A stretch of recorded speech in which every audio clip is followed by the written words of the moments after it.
పెట్టాలి అని తాపత్రయపడేటప్పుడు ఎవరైనా కూడా ఎన్నికలు అయిపోయిన వెంటనే బడ్జెట్ ప్రవేశపెడతారు.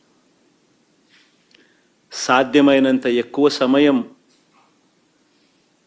బడ్జెట్ ఎస్టిమేట్స్లో బడ్జెట్ కేటాయింపులు చేసి బడ్జెట్ ఎస్టిమేట్స్ ద్వారా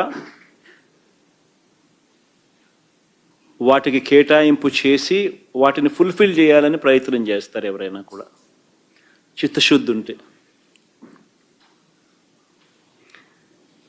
కానీ అన్ఫార్చునేట్గా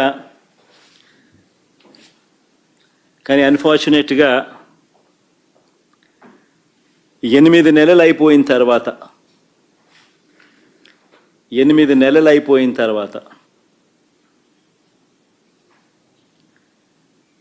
కేవలం ఇక మరో 4 నెలలు మాత్రమే ఉన్న పరిస్థితుల మధ్య 8 నెలల పాటు కేవలం ఓటోన్ అకౌంట్ బడ్జెట్తో నడిపి మరో 4 నెలలు మాత్రమే ఇక ఈ సంవత్సరానికి మిగిలి ఉన్న పరిస్థితుల మధ్య బడ్జెట్ ప్రవేశపెడతా ఉన్నారు. ఆశ్చర్యం కలిగించే విషయం ఏమిటి అంటే ఇంతకాలం బడ్జెట్ పెట్టకుండా ఎందుకు సాగదీసినట్టు అని.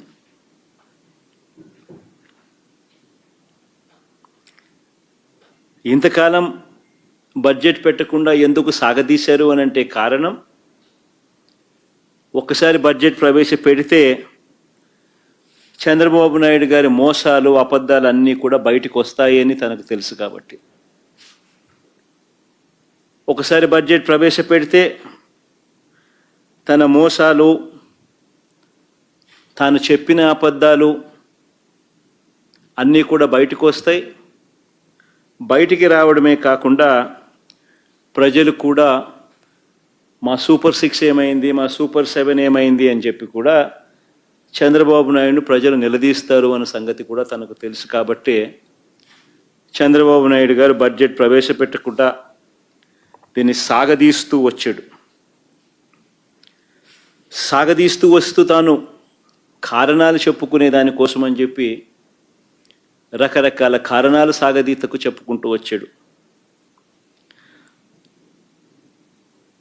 పరిమితికి మించి వైఎస్ఆర్ కాంగ్రెస్ పార్టీ అప్పులు చేసిందని, రాష్ట్రాన్ని శ్రీలంక చేశామని, ఇలా రకరకాల సందర్భాలలో ప్రజలను మభ్యపెట్టే కార్యక్రమం చంద్రబాబు నాయుడు గారు, ఆయన కూటమి, ఆయనకు తోడు ఆయన ఎల్లో మీడియా, వీళ్ళంతా కూడా రకరకాల ప్రచారాలు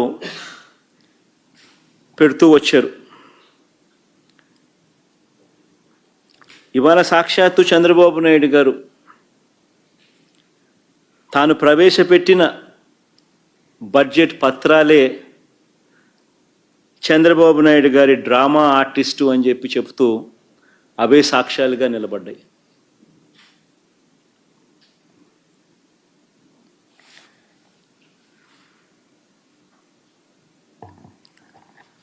చంద్రబాబు నాయుడు గారు తాను చెప్పిన అబద్ధాలు ఎలా ఉంటాయి అని అంటే, ఆర్గనైజ్డ్ క్రైమ్ అనేది చంద్రబాబు నాయుడు ఎలా చేస్తాడు అన్నది నిజంగా ఈ బడ్జెట్ అనేది చూస్తే, తాను ప్రవేశపెట్టిన తీరు చూస్తే ఎవరికైనా కూడా సామాన్యునికి అర్థమవుతుంది. నిజంగా ఒక ఆర్గనైజ్డ్ క్రిమినల్ ఏ మాదిరిగా చేస్తాడు.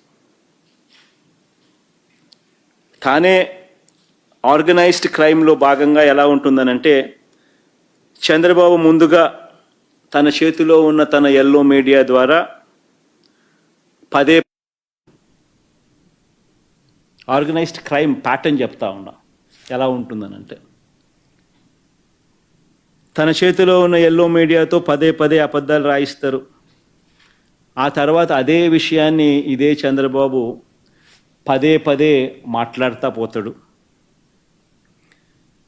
పనిలో పనిగా అంటే అప్పుల విషయంలో, ఆంధ్ర రాష్ట్రానికి సంబంధించిన అప్పుల విషయంలో ఆంధ్ర రాష్ట్రం శ్రీలంక అయిపోతుంది అని చెప్పి దుష్ప్రచారం చేస్తూ ఆర్గనైజ్డ్ క్రైమ్గా ఏ రకంగా వాళ్ళు తీసుకొని పోయారు అన్న విషయాలు నేను చెప్తా ఉన్నా. పదే పదే తన చేతిలో ఉన్న ఎల్లో మీడియాతో అబద్ధాలు రాయిస్తారు. ఆ తర్వాత అదే విషయాన్ని పదే పదే చంద్రబాబు మాట్లాడతారు. పనిలో పనిగా ఆ తర్వాత తన దత్తపుత్రుడితోనూ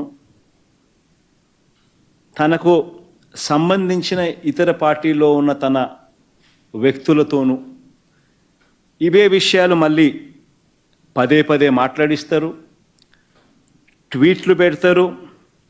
చివరకు దాన్ని ఒక అంతర్జాతీయ అంశంగా కూడా మారుస్తారు. ఇదంతా ఆర్గనైజ్డ్ క్రైమ్లో భాగంగా వీళ్ళంతా కూడా చేస్తారు.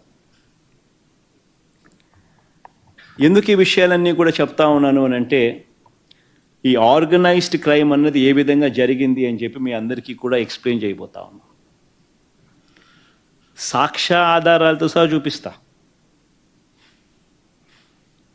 మామూలుగా అయితే మీ అందరికీ తెలిసిన విషయమే, నాకు తెలిసిన విషయమే, అందరికీ తెలిసిన విషయమే, కామన్ సెన్స్ ఉన్న వాళ్ళు అందరికీ కూడా తెలిసిన విషయమే.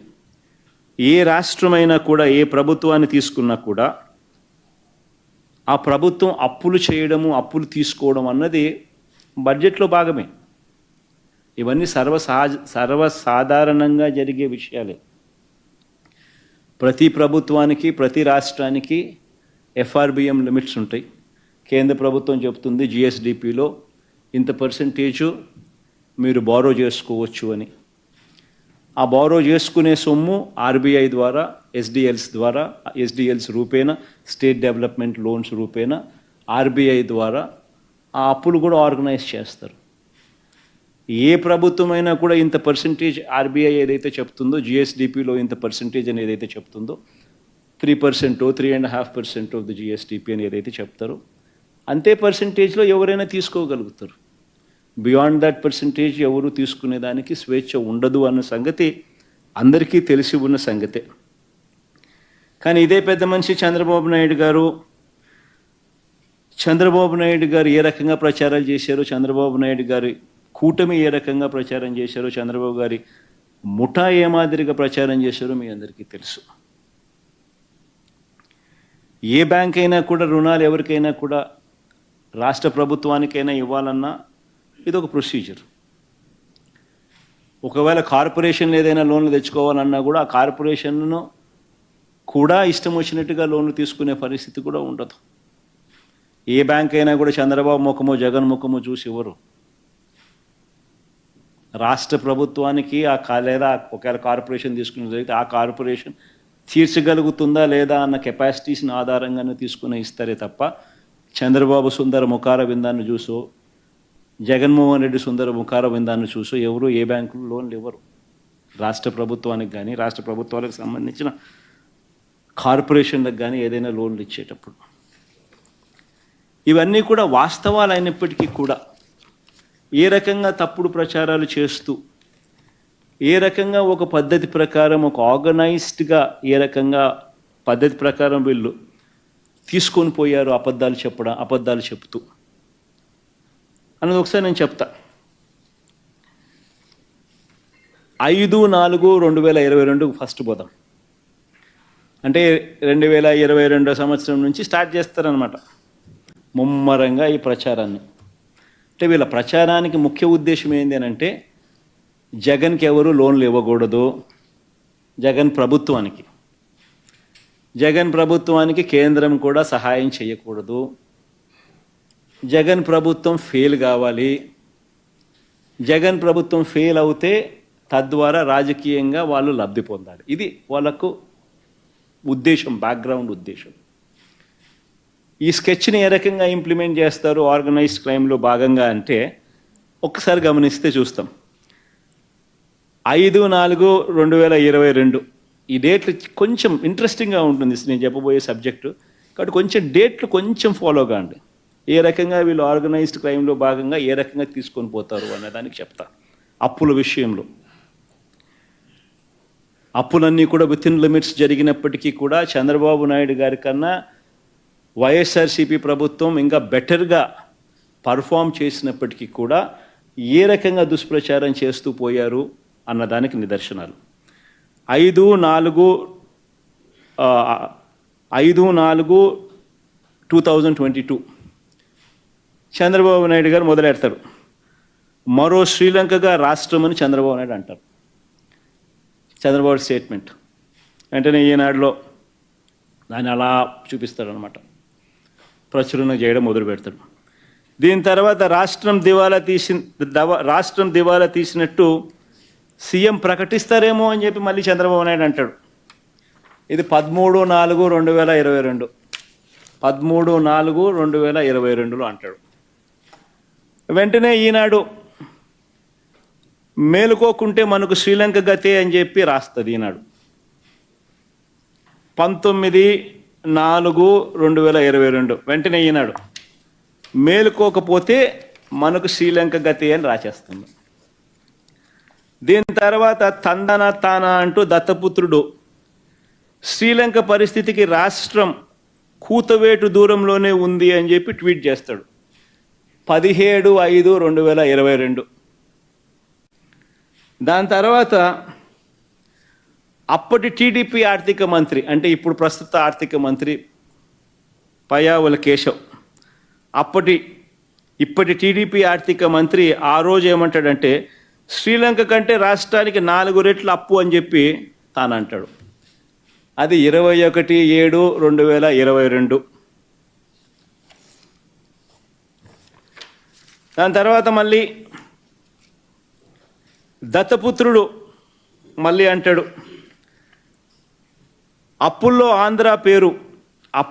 ఆంధ్ర పేరు మారు మోగిస్తున్నందుకు అప్పు రత్న అంటూ పేరు పెట్టాలని మరో ట్వీట్ చేస్తాడు 17/2/2023. దాని తర్వాత వెంటనే చంద్రబాబు గారు వదినమ్మ గారు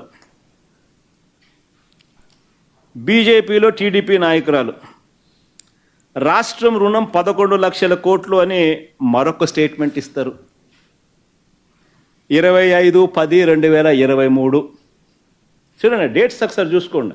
అంటే ఒక పద్ధతి ప్రకారం గోబెల్స్ ప్రచారం, ఒక పద్ధతి ప్రకారం తీసుకొని పోతారు.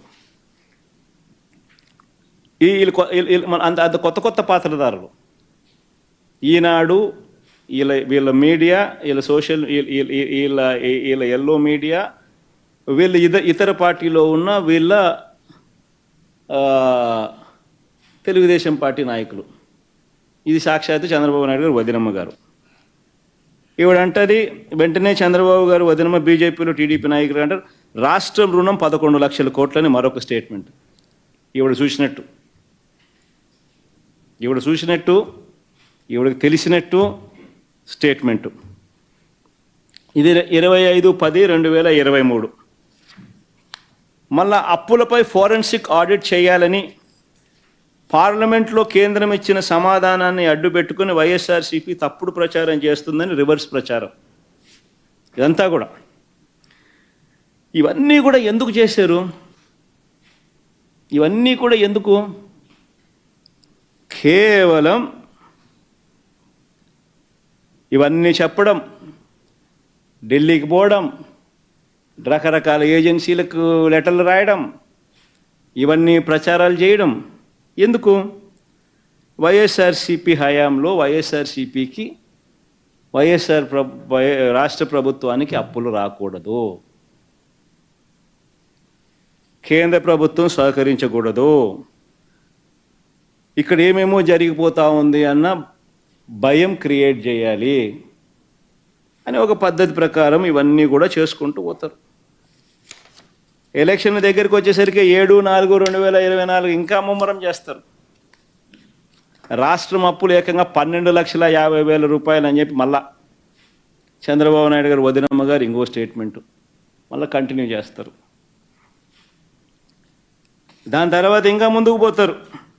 సరిగ్గా ఎన్నికలకి నెల రోజుల ముందు ఈనాడు ముందుకు వస్తుందన్నమాట. 21/4/2024 ఒక ఎకానమిస్టును పట్టుకొస్తారు. ఆయన ఎకానమిస్ట్ అని చెప్పి ఒక బిల్ల తగిలిస్తారు. ఆయనకు తగిలిచ్చి రాష్ట్రం రుణాలు ఏకంగా 14 లక్షలు అని ఆయనతో చెప్పించేసేస్తారు. గమనిస్తూ ఉంటే మీ అందరికీ అర్థమవుతుంది. 10 పోయింది, 11 వచ్చింది, 11 పోయి 12.5 వచ్చింది, 12.5 నుంచి ఏకంగా 14 లక్షలకి వెళ్ళిపోయినారు ఎన్నికలకు. అనంతా 21/4/24 ఎన్నికలకు ముందు. ఎన్నికల దగ్గరికి వచ్చేసరికి ఒక పద్ధతి ప్రకారము ఒక విషియస్ క్యాంపెయిన్, అబద్ధాల క్యాంపెయిన్. 14 లక్షల రాష్ట్ర రుణాలు ఏకంగా 14 లక్షల కోట్లను ఆయనతో చెప్పి చేసేస్తారు. ఈనాడు దాన్ని ప్రచురణ చేస్తాడు పెద్దగా, మిగతా వాళ్ళంతా కూడా దాన్ని అందుకుంటారు. నిజంగా అధికారంలోకి వచ్చిన తర్వాత కూడా మళ్ళీ చంద్రబాబు నాయుడు గారి తప్పుడు ప్రచారం ఇంకా కొనసాగుతారు. ఎందుకంటే అప్పటికైతే ఎలక్షన్లు అయిపోయినాయి. దాని తర్వాత మళ్ళీ ఇంకా చంద్రబాబు నాయుడు గారిని ప్రశ్నిస్తారు. చంద్రబాబు నాయుడు గారు మళ్ళా సూపర్ 6లు సూపర్ 7లు ఇవ్వాల్సి వస్తుంది కదా. ఇంకా సూపర్ 6లు సూపర్ 7లు ఇవ్వకుండా మళ్ళా ఎగరగొట్టాలి అని అంటే రాష్ట్రం క్లిష్ట పరిస్థితుల్లో ఉంది అని చెప్పి మనం చెప్పాలి కదా. కాబట్టి దాన్ని కొనసాగిస్తాడు చంద్రబాబు నాయుడు. మళ్ళీ ఏంది 10/7/2024 అంటే చంద్రబాబు నాయుడు ముఖ్యమంత్రి అయినాడు. ప్రమాణ స్వీకారం అయిపోయింది, నెల రోజులు దాటిపోయింది. జూన్లోనే ప్రమాణ స్వీకారం చేశాడు. జూన్ 4 ఎన్నికల రిజల్ట్స్ వచ్చాయి. ఇది 10/7/2024 చంద్రబాబు నాయుడు అధికారంలోకి వచ్చిన తర్వాత ఆర్థిక శాఖ రివ్యూ చేస్తూ రాష్ట్రం అప్పులు 14 లక్షల కోట్లు అని చెప్పి లీక్ ఇస్తాడు. అది ఈనాడు రాస్తాడు, దాన్ని ఈటీవీ వాడు చూపిస్తాడు. దాని తర్వాత 22/7/2024 అంటే ఇది బడ్జెట్ పెట్టాడు. బడ్జెట్ పెడితే ఇవన్నీ వాస్తవాలు బయటకు వస్తాయి కదా, అప్పులు ఎంత ఉన్నాయో తెలిసిపోతాయి కదా ప్రజలందరికీ కూడా, చెప్పక తప్పని పరిస్థితి కదా. కాబట్టి బడ్జెట్ పెట్టాడు. ఎందుకంటే చంద్రబాబు నాయుడుకి ఇంకా కారణాలు కావాలి. సూపర్ 6 ఎగరగొట్టాలి, సూపర్ 7 ఎగరగొట్టాలి. సూపర్ 6 బడ్జెట్ పెట్టి సూపర్ 6 సూపర్ 7కి సంబంధించిన కేటాయింపులు చేయకపోతే ప్రజలు నిలదీస్తారు. కాబట్టి ఇంకా చంద్రబాబు నాయుడు గారు ప్రజలు మర్చిపోయేట్టుగా చేయాలి. కాబట్టి కొనసాగిస్తాడు. 22/7/2024 గవర్నర్ గారి ప్రసంగం అసెంబ్లీలో. ఓట్ ఆన్ అకౌంట్ బడ్జెట్ పెడతారు, పూర్తి బడ్జెట్ పెట్టరు, రియల్ టైం బడ్జెట్ పెట్టరు, ఓట్ ఆన్ అకౌంట్ బడ్జెట్. దాంట్లో గవర్నర్ గారి ప్రసంగం 22/7/2024 రాష్ట్రానికి కాన్స్టిట్యూషనల్ హెడ్ గవర్నర్ గారు, ఆయనతో కూడా అబద్ధాలు చెప్పిస్తారు. రాష్ట్రం అప్పులు 10 లక్షల కోట్లు అని అంటూ అబద్ధాన్ని ఆయనతో చెప్పిస్తారు. సరే సంతోషం, 14 లక్షల కోట్ల నుంచి తగ్గించారు, కనీసం 10 లక్షల కన్నా వచ్చినారు. కానీ 10 లక్షలు కూడా తప్పుడు ప్రచారమే కదా, తప్పుడు ఫిగరే కదా. ఏకంగా 10 లక్షల కోట్లు అని చెప్పి గవర్నర్ గారితో కూడా చెప్పిస్తారు. తీరా మళ్ళా ఈ మాట చెబుతూ ఇక్కడ వెరీ ఇంట్రెస్టింగ్, ఈ మాట చెబుతూ చంద్రబాబు నాయుడు గారు అదే ఓట్ ఆన్ అకౌంట్ బడ్జెట్ ప్రవేశపెడుతూ చంద్రబాబు నాయుడు గారు మాట్లాడిన మాటలు ఒకసారి విందామా? అది కూడా ఎంత గొప్పగా చంద్రబాబు నాయుడు గారు మాట్లాడతారంటే ఒకసారి ప్లే చేయండి అబ్బా. ఫస్ట్ నుంచి మళ్ళీ పెట్టుకో, సౌండ్ బాగా పెట్టండి.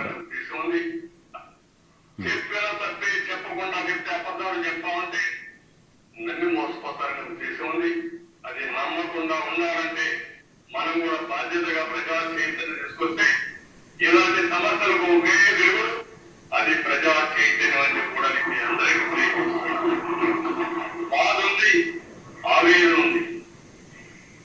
మనం ఆవేదించాం, సూపర్ 6 చెప్పాం, చూస్తే భయం వేస్తాం, ముందు కదలలేకపోతున్నాం. ఈ విషయాలు రాష్ట్ర ప్రజానికి కూడా ఆలోచించాలి, సీరియస్ గా ఆలోచిస్తే తప్ప ఈ సమస్యగా ఎప్పుడు ఉంటుంది. ఏ నాయకుడు పబ్లిక్ లైఫ్ ఉండే నాయకుడు ప్రజాతీయంలో ఉన్న నాయకుడు బాధ్యతగా ఉండాలి. మన ట్రస్టీ పెద్దలాగా కాదు, చెప్పిన తప్పే చెప్పకుండా చెప్తే అబద్ధాలు చెప్పాలి. చంద్రబాబు నాయుడు గారు గవర్నర్ చేత అబద్ధాలు ఆడిచ్చి అదే దాంట్లో ఆయన ఏమంటాడు, ఆవేదనగా ఉందంట. ఎందుకనంటే ఆయన చేయలేకపోయే పరిస్థితులు ఉన్నాయంట రాష్ట్రంలో.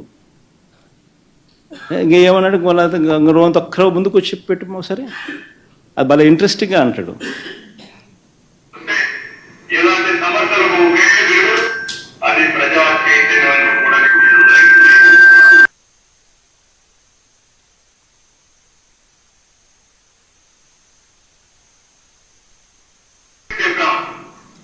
చూస్తే భయం వేస్తాం.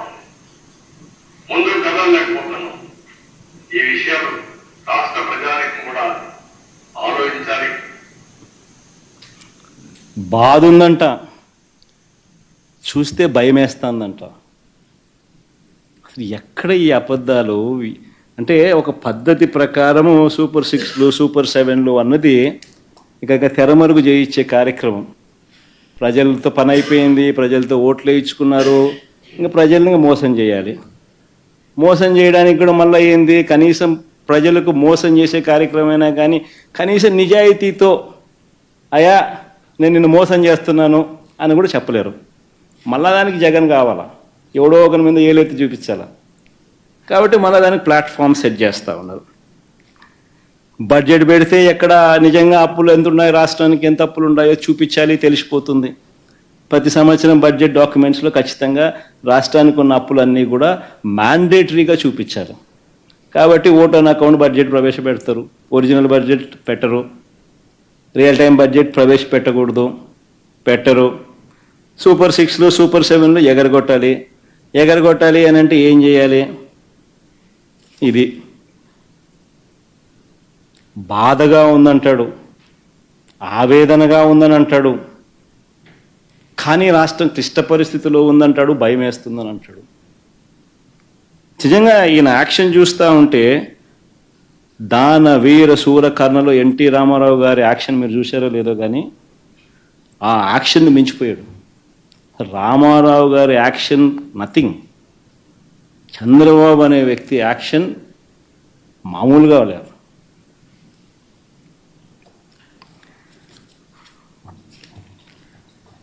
నిజంగా ఆశ్చర్యం కలిగించే విషయాలు ఇవన్నీ కూడా నేను ఏదైతే చెప్తా ఉన్నా. ఇప్పుడు తీరా రాష్ట్రానికి అప్పులు ఎంత ఉంటాయి? ఇప్పుడు బడ్జెట్ ప్రవేశపెట్టినారు కదా, వాళ్ళ బడ్జెట్ డాక్యుమెంట్లే చూద్దాం.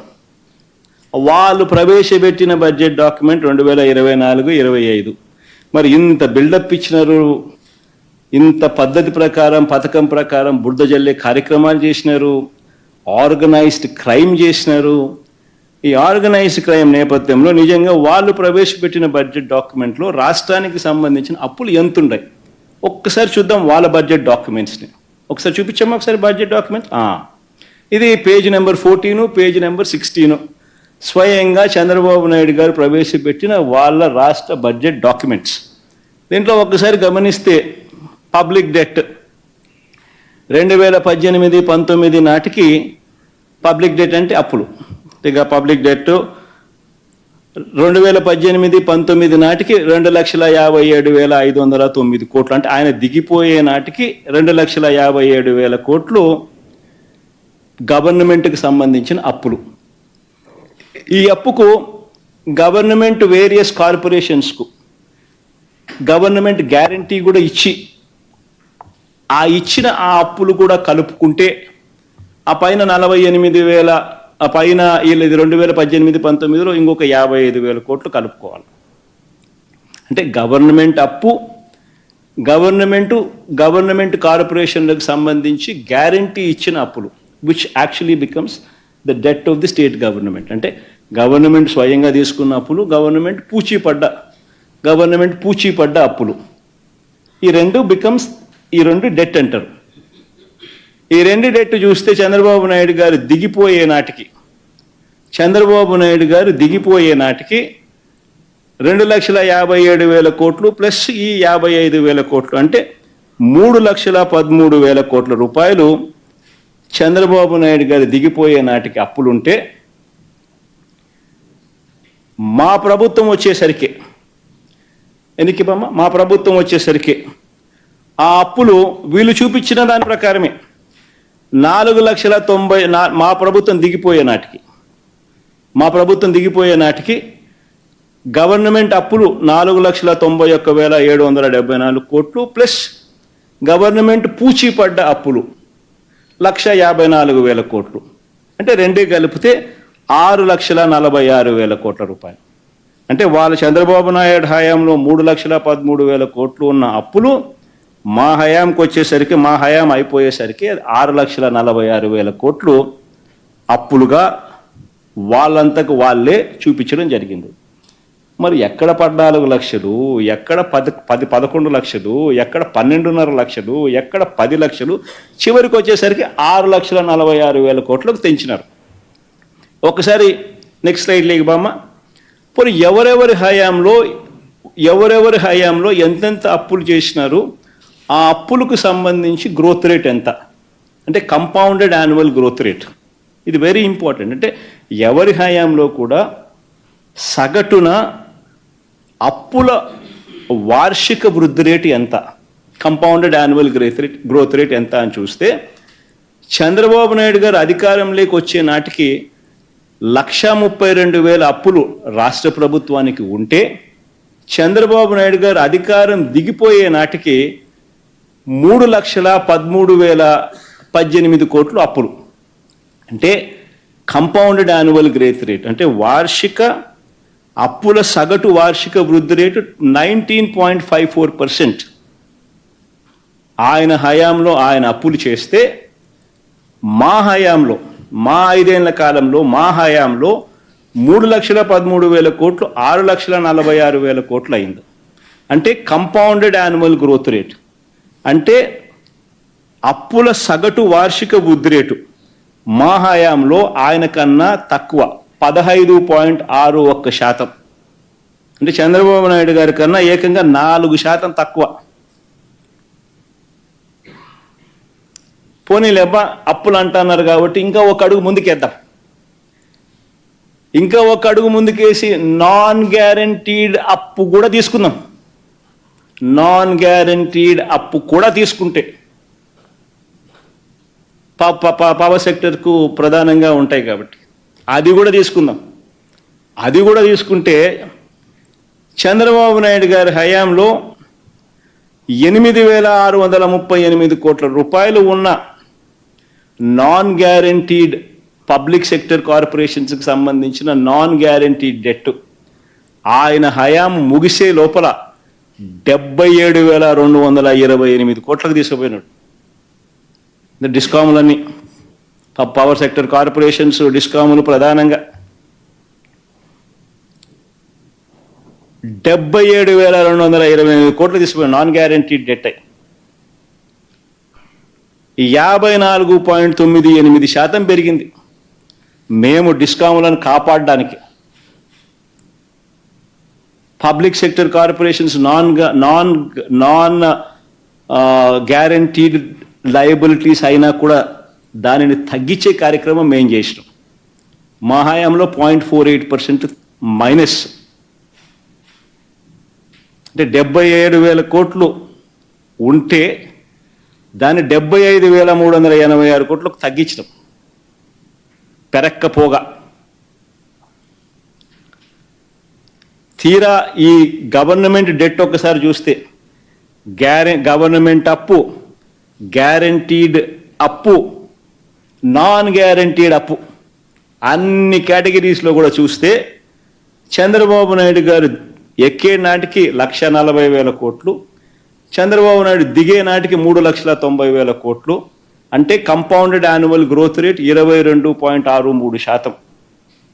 మా హయాంలో 3,90,000 కోట్లు కాస్త 7,21,000 కోట్లు అయింది. అంటే కంపౌండెడ్ యాన్యువల్ గ్రోత్ రేట్ 13.57%. నిజంగా ఏదైనా అవార్డు ఏదైనా ఇవ్వాలనంటే వైఎస్ఆర్సీపీ ప్రభుత్వానికి పిలిచి అవార్డు ఇవ్వాలి. వాస్తవం చెప్పాలంటే ఫైనాన్సెస్ ఇంత చక్కగా నడిపినందుకు.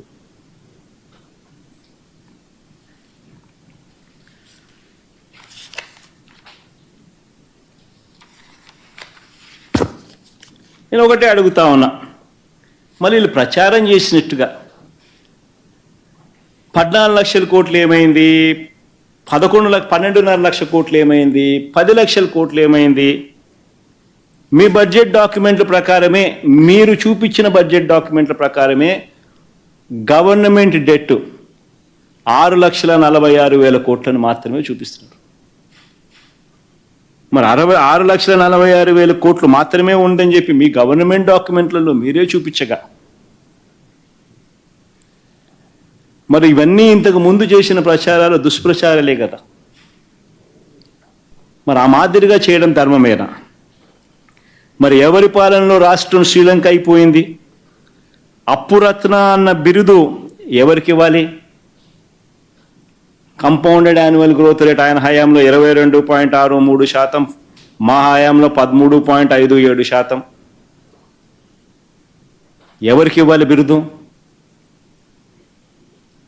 కొన్ని గవర్నమెంట్ డెట్ వాళ్ళ బడ్జెట్ డాక్యుమెంట్ ప్రకారం తీసుకున్న కంపౌండెడ్ యాన్యువల్ గ్రోత్ రేట్ 19.54%, మా హయాంలో 15.61%.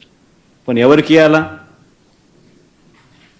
అప్పురత్న అనే అవార్డు ఎవరికి ఇవ్వాలా? రాష్ట్రం శ్రీలంక ఎవరి హయాంలో అయ్యింది? అది ఎవరుంటే అయ్యే అవకాశాలు ఎక్కువ? అది బెటర్ క్వశ్చన్, ఎందుకంటే ఎట్లా కాలా. కానీ అయ్యింది అని చెప్పి గంభీరంగా ప్రచురణ. ఎందుకు? సూపర్ 6 ఇవ్వాలి, సూపర్ 7 ఇవ్వాలి. ఆ ప్రచురణ లేకపోతే సో రాష్ట్రం క్లిష్ట పరిస్థితిలో ఉన్నాయి అని చెప్పి చెప్పక తప్పదు. ఇంకా అన్నిటికన్నా గుర్తుపెట్టుకోవాల్సింది ఏం తెలుసా? మా 6,46,000 కోట్లు ఏదైతే 3,13,000 కోట్లు వాళ్ళ హయాంలో, వాళ్ళ బడ్జెట్ డాక్యుమెంట్స్లో వాళ్ళ హయాంలో 1,32,000 నుంచి 3,13,000 కోట్లకు చంద్రబాబు నాయుడు ఏదైతే తీసుకొని పోయాడో, ఆ 3,13,000 కోట్ల నుంచి మేము ఏదైతే 6,46,000 కోట్లకు మేము ఏదైతే తీసుకొని పోయామో అది కూడా సగటు annual growth rate, compounded annual growth rate Chandrababu Naidu హయాంలో 19.54% ఉంటే మా హయాంలో 15.61% ఏదైతే చంద్రబాబు నాయుడు గారి కన్నా తక్కువ చేసినామో, ఇవన్నీ కూడా ఏంటి? 2 సంవత్సరాలు కోవిడ్ ఉన్న పరిస్థితుల మధ్య ఈ పర్ఫార్మెన్స్ మాకు ఎందుకు అవార్డు ఇవ్వాలి అని అంటే 2 సంవత్సరాలు కోవిడ్ ఉన్నా కూడా చంద్రబాబు కన్నా బెటర్ పర్ఫార్మెన్స్ ఇచ్చినాం. కోవిడ్ వల్ల దేశం కాదు ప్రపంచ ఆర్థిక పరిస్థితులన్నీ కూడా అతలాకుతలమైన పరిస్థితులు, రాష్ట్రంలో కూడా అతలాకుతలమైన పరిస్థితులు, రాష్ట్రంలో రావాల్సిన ఆదాయాలు తగ్గిన పరిస్థితి, రాష్ట్రంలో అనుకోని ఖర్చు పెరిగిన పరిస్థితులు. ఇన్ని నేపథ్యంలో కూడా చంద్రబాబు నాయుడు కన్నా బెటర్ పర్ఫార్మెన్స్ ఇస్తూ ఉన్న డేటా.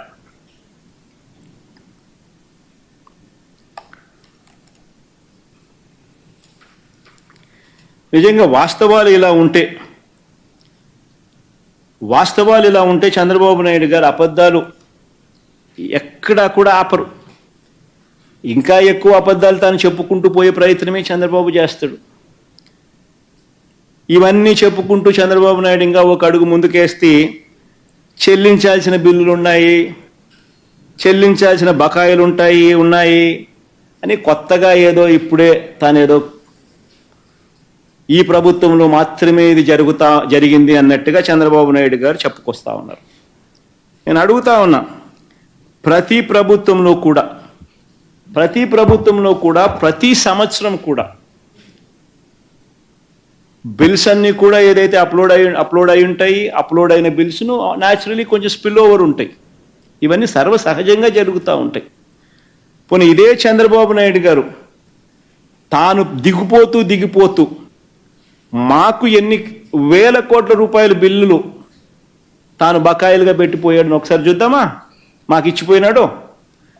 ఒక్క పవర్ కంపెనీలకు ఇంతకుముందే నేను చూపించాను, ఇంతకుముందు స్లైడ్, ప్రీవియస్ స్లైడ్ చూపించమా? ఇంతకుముందు స్లైడ్లో పవర్ కంపెనీలకు మాత్రమే డిస్కాములు పవర్ కొన్నాయి, కొనిన ఆ కంపెనీలకు డబ్బులు ఇలా. చంద్రబాబు నాయుడు గారి హయాంలో అటువంటి డిస్కామ్ లయబిలిటీని 21,541 కోట్ల రూపాయలు, అంటే కరెంటు సప్లై చేసిన డబ్బులు ఇలా 21,541 కోట్ల రూపాయలు. అదొకటే. ఇంకా నెక్స్ట్ సైడ్కి పోదాం పమ్మ. అవి కాక చంద్రబాబు నాయుడు గారు పోతూ మాకు గిఫ్ట్గా ఇచ్చింది ఏం తెలుసా? ఇన్ని లైబిలిటీస్ 42,183 కోట్ల రూపాయలు లైబిలిటీస్ మాకు ఇచ్చిపోయినాడు, బకాయిలు పెట్టిపోయినాడు, మేం కట్టినాం. ఏ ఐటమ్స్లో తాను బకాయిలుగా పెట్టిపోయినాడని చూస్తే ఉపాధి హామీ బకాయిలు 2,340 కోట్లు. ఎన్ని చదివితే అన్నీ ఉంటాయి. ఉపాధి హామీ బకాయిలు 2340 కోట్లు, ఉద్యోగులకు ఇవ్వాల్సిన 2 డిఏలు బకాయిలు పెట్టాడు, ఆరోగ్యశ్రీ బకాయిలు 680 కోట్లు, ఫీజు రీయింబర్స్మెంట్ బకాయిలు 2800 కోట్లు, రైతులకు ధాన్యం సేకరణ బకాయిలు 960 కోట్లు, విత్తన బకాయిలు 384 కోట్లు, క్రాప్ ఇన్సూరెన్స్ బకాయిలు 500 కోట్లు, చివరకు పిల్లలకు మధ్యాహ్న భోజనం వండే ఆయాలకు కూడా బకాయిలు, పిల్లలకి ఇచ్చే కోడిగుడ్లు అమౌంట్ కూడా బకాయిలు. ఒకసారి గమనిస్తే చంద్రబాబు నాయుడు గారు బకాయిలు పెట్టినవన్నీ ఎక్కడెక్కడ ఏమేమి పెట్టినాడని చెప్పి ఒకసారి చూసుకుంటా పోతా ఉంటే ఏకంగా 42,183 కోట్ల రూపాయలు చంద్రబాబు నాయుడు మాకు గిఫ్ట్గా బకాయిలు పెట్టి మాకు ఇచ్చిపోయినాడు. నేను ఎందుకు చెప్తా ఉన్నాను అని అంటే, ఏ ప్రభుత్వంలో అయినా కూడా చంద్రబాబు నాయుడు గారు పెట్టినంత బకాయిలు బహుశా ఉండవేమో కానీ ఈ స్థాయిలో ఉండవు. ఎవరైనా కూడా ఈ స్థాయిలో బకాయిలు పెట్టరు. కానీ కొద్ది గొప్ప బకాయిలు అనేవి జనరల్గా స్పిల్ ఓవర్ ఉంటాయి. ఒక సంవత్సరం అయిపోయిన తర్వాత నెక్స్ట్ ఇయర్కి వచ్చేసరికి న్యాచురల్గానే అప్లోడ్ అయిన బిల్స్ కొన్ని స్పిల్ ఓవర్ అయి కొన్ని బకాయిలు ఉండడం సర్వసహజం. ఇది మామూలుగానే జరుగుతూ ఉంటుంది, మామూలుగానే క్లియర్ అవుతా పోతూ ఉంటుంది. కానీ దీన్ని ఏదో చంద్రబాబు నాయుడు వక్రీకరించి, ఎందుకంటే ఆయన నెంబర్స్ అప్డేట్ కావాలి. ఆయన ఒక మోసానికి ముందుకు వచ్చినాడు. సూపర్ 6 సూపర్ 7 ఎగరగొట్టాలనేది ఆయన దూరపు ఆలోచన. ఆ సూపర్ 6 సూపర్ 7 ఎగరగొట్టడం కోసం అని చెప్పి చంద్రబాబు నాయుడుకి ఒక కథ బిల్డప్ కావాలా. ఆ కథలో బిల్డప్లో భాగంగా రాష్ట్రం చాలా క్లిష్ట పరిస్థితిలో ఉంది అని చెప్పి రాష్ట్రానికి అపఖ్యాత పాలు చేస్తూ రాష్ట్రానికి ఒక బిల్డప్ ఇవ్వాలా. ఆ బిల్డప్లో భాగంగా చంద్రబాబు నాయుడు చెప్పుకొచ్చే అబద్ధాలు చెప్తూనే ఉంటాడు. కానీ వాస్తవాలు ఇవి. ఇటువంటి అన్నీ కూడా వాస్తవాలు ఉన్నా కూడా చంద్రబాబు నాయుడు గారు ఒక పద్ధతి ప్రకారము ఎన్నికల వేళ తాను చెప్పిన హామీలను నెరవేర్చకుండా ఉండడం కోసం అబద్ధాలకు రెక్కలు కట్టి ఏ రకంగా చంద్రబాబు నాయుడు గారు ఆర్గనైజ్డ్ క్రైమ్ చేస్తూ ఉన్నాడు, అందులో భాగస్వాములు వీళ్ళంతా ఎవరెవరు ఉన్నారు అన్నది మీ అందరికీ కూడా క్లుప్తంగా కూడా చెప్పుకొచ్చిన బాగానే అర్థమైంది అనుకుంటా. అందరికీ కూడా సుదీర్ఘంగా వివరణ ఇచ్చిన. ఇంకా అలా ముందుకెళ్ళే విషయంలో నిజంగా చంద్రబాబు నాయుడు గారి పరిపాలన ఒకసారి గమనిస్తే ఇలా ప్రచారాల్లో ముమ్మరంగా చెప్తా ఉంటారు 2014 నుంచి 19 మధ్య దేశ జీడిపిలో రాష్ట్ర వాటా. మామూలుగా రాష్ట్రంలో సంపద సృష్టిస్తా అని అంటాడు కదా చంద్రబాబు నాయుడు గారు. నిజంగా సంపద సృష్టించింది ఎవరిని ఒకసారి చూద్దాం. మా హయాంలో మాకు ఇంకా కోవిడ్ ఉంది, 2 ఏళ్ళు కోవిడ్, 2 ఏళ్ళు మాకు కోవిడ్ ఉన్నా కూడా రాష్ట్ర ప్రభుత్వం సంపద సృష్టించినారా లేదా అనేది చూడాలంటే ఎలా చూస్తారు? నేషనల్ జీడిపిలో రాష్ట్ర ప్రభుత్వం కాంట్రిబ్యూషన్ ఎంత అంటే రాష్ట్ర ప్రభుత్వానికి సంబంధించిన జిఎస్డిపి కాంట్రిబ్యూషన్ ఎంత అని ఒకసారి చూస్తే ఎవరు ఏ స్థాయిలో సంపద సృష్టించారు అనేది ఇట్టి అర్థమవుతుంది. ఒక్కసారి గమనిస్తే చంద్రబాబు నాయుడు గారి హయాంలో ఎటువంటి కోవిడ్ లేదు. అయినా కూడా చంద్రబాబు నాయుడు గారి హయాంలో దేశానికి సంబంధించిన జీడిపిలో, గ్రాస్ డొమెస్టిక్ ప్రోడక్ట్లో, జీడిపిలో, స్థూల ఉత్పత్తిలో రాష్ట్రానికి సంబంధించిన వాటా కేవలం 4.47% మాత్రమే. అదే మా హయాంలో కోవిడ్ ఉన్నా కూడా 2 సంవత్సరాలు రాష్ట్రానికి సంబంధించిన స్థూల ఉత్పత్తిలో అంటే జీడిపిలో రాష్ట్రం కాంట్రిబ్యూషన్ 4.83%. అంటే కోవిడ్ ఉన్నా కూడా చంద్రబాబు నాయుడు గారి కన్నా బెటర్ పర్ఫార్మెన్స్ ఎవరు చేసినారు అని చెప్పడానికి నిదర్శనం. ఇంకొక క్లిప్పింగ్ కూడా చూద్దాం. మామూలుగా మ్యానుఫ్యాక్చరింగ్ సెక్టర్ చూద్దాం. మామూలుగా ఉద్యోగాలు అంటాడు, పరిశ్రమలు అంటాడు. ఆయన ఏదో ఉద్యోగాల సృష్టిలో ఆయన ఏదో పిహెచ్డి తీసుకున్నట్టుగా బిల్డప్ ఇస్తాడు. అది చూద్దాం ఒకసారి. మ్యానుఫ్యాక్చరింగ్లో 2014 నుంచి 19 మధ్యలో రాష్ట్రం దేశానికి సంబంధించిన మ్యానుఫ్యాక్చరింగ్లో ఎంత కాంట్రిబ్యూట్ చేసింది అని చెప్పి చూద్దాం. 2014 నుంచి 19 మధ్య మ్యానుఫ్యాక్చరింగ్ అంటే దేశ వస్తు ఉత్పత్తిలో రాష్ట్రం వాటా దేశంలో ఎంత అని చూస్తే కేవలం 2.86% మాత్రమే. అదే 2 సంవత్సరాలు కోవిడ్ ఉన్నా కూడా అదే మా ప్రభుత్వ హయాంలో మ్యానుఫ్యాక్చరింగ్లో 2019 నుంచి 24 మధ్య దేశ వస్తు ఉత్పత్తిలో అంటే మ్యానుఫ్యాక్చరింగ్లో రాష్ట్రం వాటా 4.07%. అంటే ఇది జాల్దా ఏ రకంగా మ్యానుఫ్యాక్చరింగ్లో రాష్ట్రం పరుగులు తీసింది, చంద్రబాబు నాయుడు గారి హయాంలో ఎంత వెనకాల పడింది అని చెప్పడానికి ఇది నిదర్శనం కాదా అని అడుగుతా ఉన్నా. ఒకసారి నెక్స్ట్ క్లిప్పింగ్లు కూడా ఒకసారి చూపించమా ఈ మధ్యకాలంలో. కాదు ముఖేష్ అంబానీతో ఫోటోలు అయినా ఒకసారి చూపించి ఒకసారి.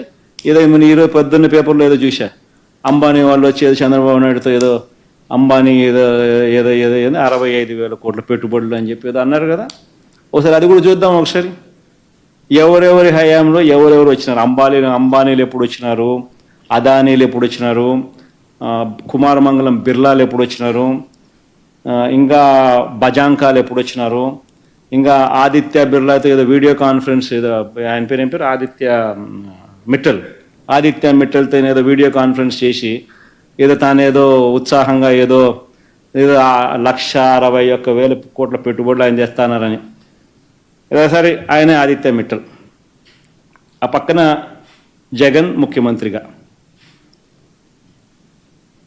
ఇది స్విట్జర్లాండ్లో డావోస్లో.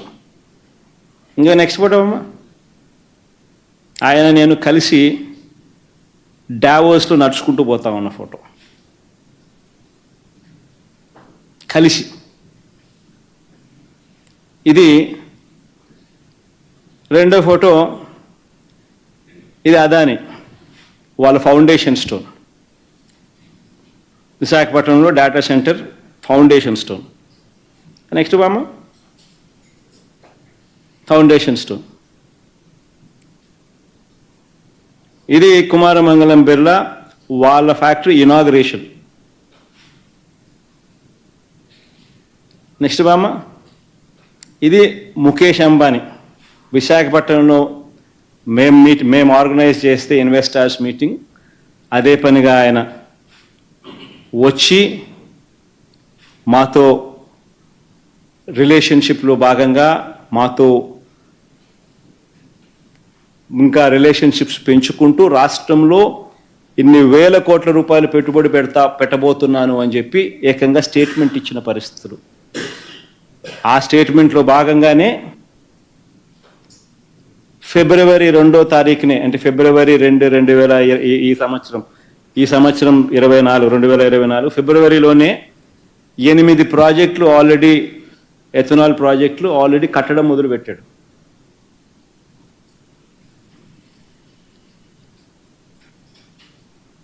ఆయన దాన్ని ముందుకు తీసుకొని పోతూ ఈరోజు ఏదో చంద్రబాబు నాయుడు సమక్షంలో ఈరోజు ఏదో పెద్ద బిల్డప్ ఇచ్చినారు. ఏదో రిలయన్స్ 65,000 కోట్ల పెట్టుబడిని ఈరోజు బిల్డప్ ఇచ్చినారు. దాని పునాది పడిన ఆ రోజు. దాని తర్వాతనే ఫిబ్రవరి 2వ తారీఖున ఫిబ్రవరి 2, 2024 ఫిబ్రవరి మాసంలో వాళ్ళు 8 ప్రాజెక్టులు ఎథనాల్ ప్రాజెక్టులు వాళ్ళు ఆల్రెడీ బయో ఎథనాల్ ప్రాజెక్టులను వాళ్ళు స్టార్ట్ చేస్తూ రిఫైనరీ స్టార్ట్ చేస్తూ 8 ప్రాజెక్టులు అప్పుడు స్టార్ట్ చేసినారు ఫిబ్రవరి మాసంలో. మరి ఏ దానికైనా బిల్డప్. ఆదిత్య మిట్టల్ ఒరిస్సాలో 104,000 కోట్లతో 24 మిలియన్ టన్నుల స్టీల్ ప్లాంట్ అక్కడ కడతా ఉన్నారు. చంద్రబాబు నాయుడు అంటాడు లోకేష్ చంద్రబాబు నాయుడు కొడుకు. ఆంధ్ర రాష్ట్రంలో 1,61,000 కోట్లతో 17 మిలియన్ టన్నుల గ్రీన్ ఫీల్డ్ స్టీల్ ప్లాంట్ అనకాపల్లికి వచ్చేస్తా ఉంది అని చెప్తాడు. అసలు ఆయనైనా ఎన్ని కడతాడు?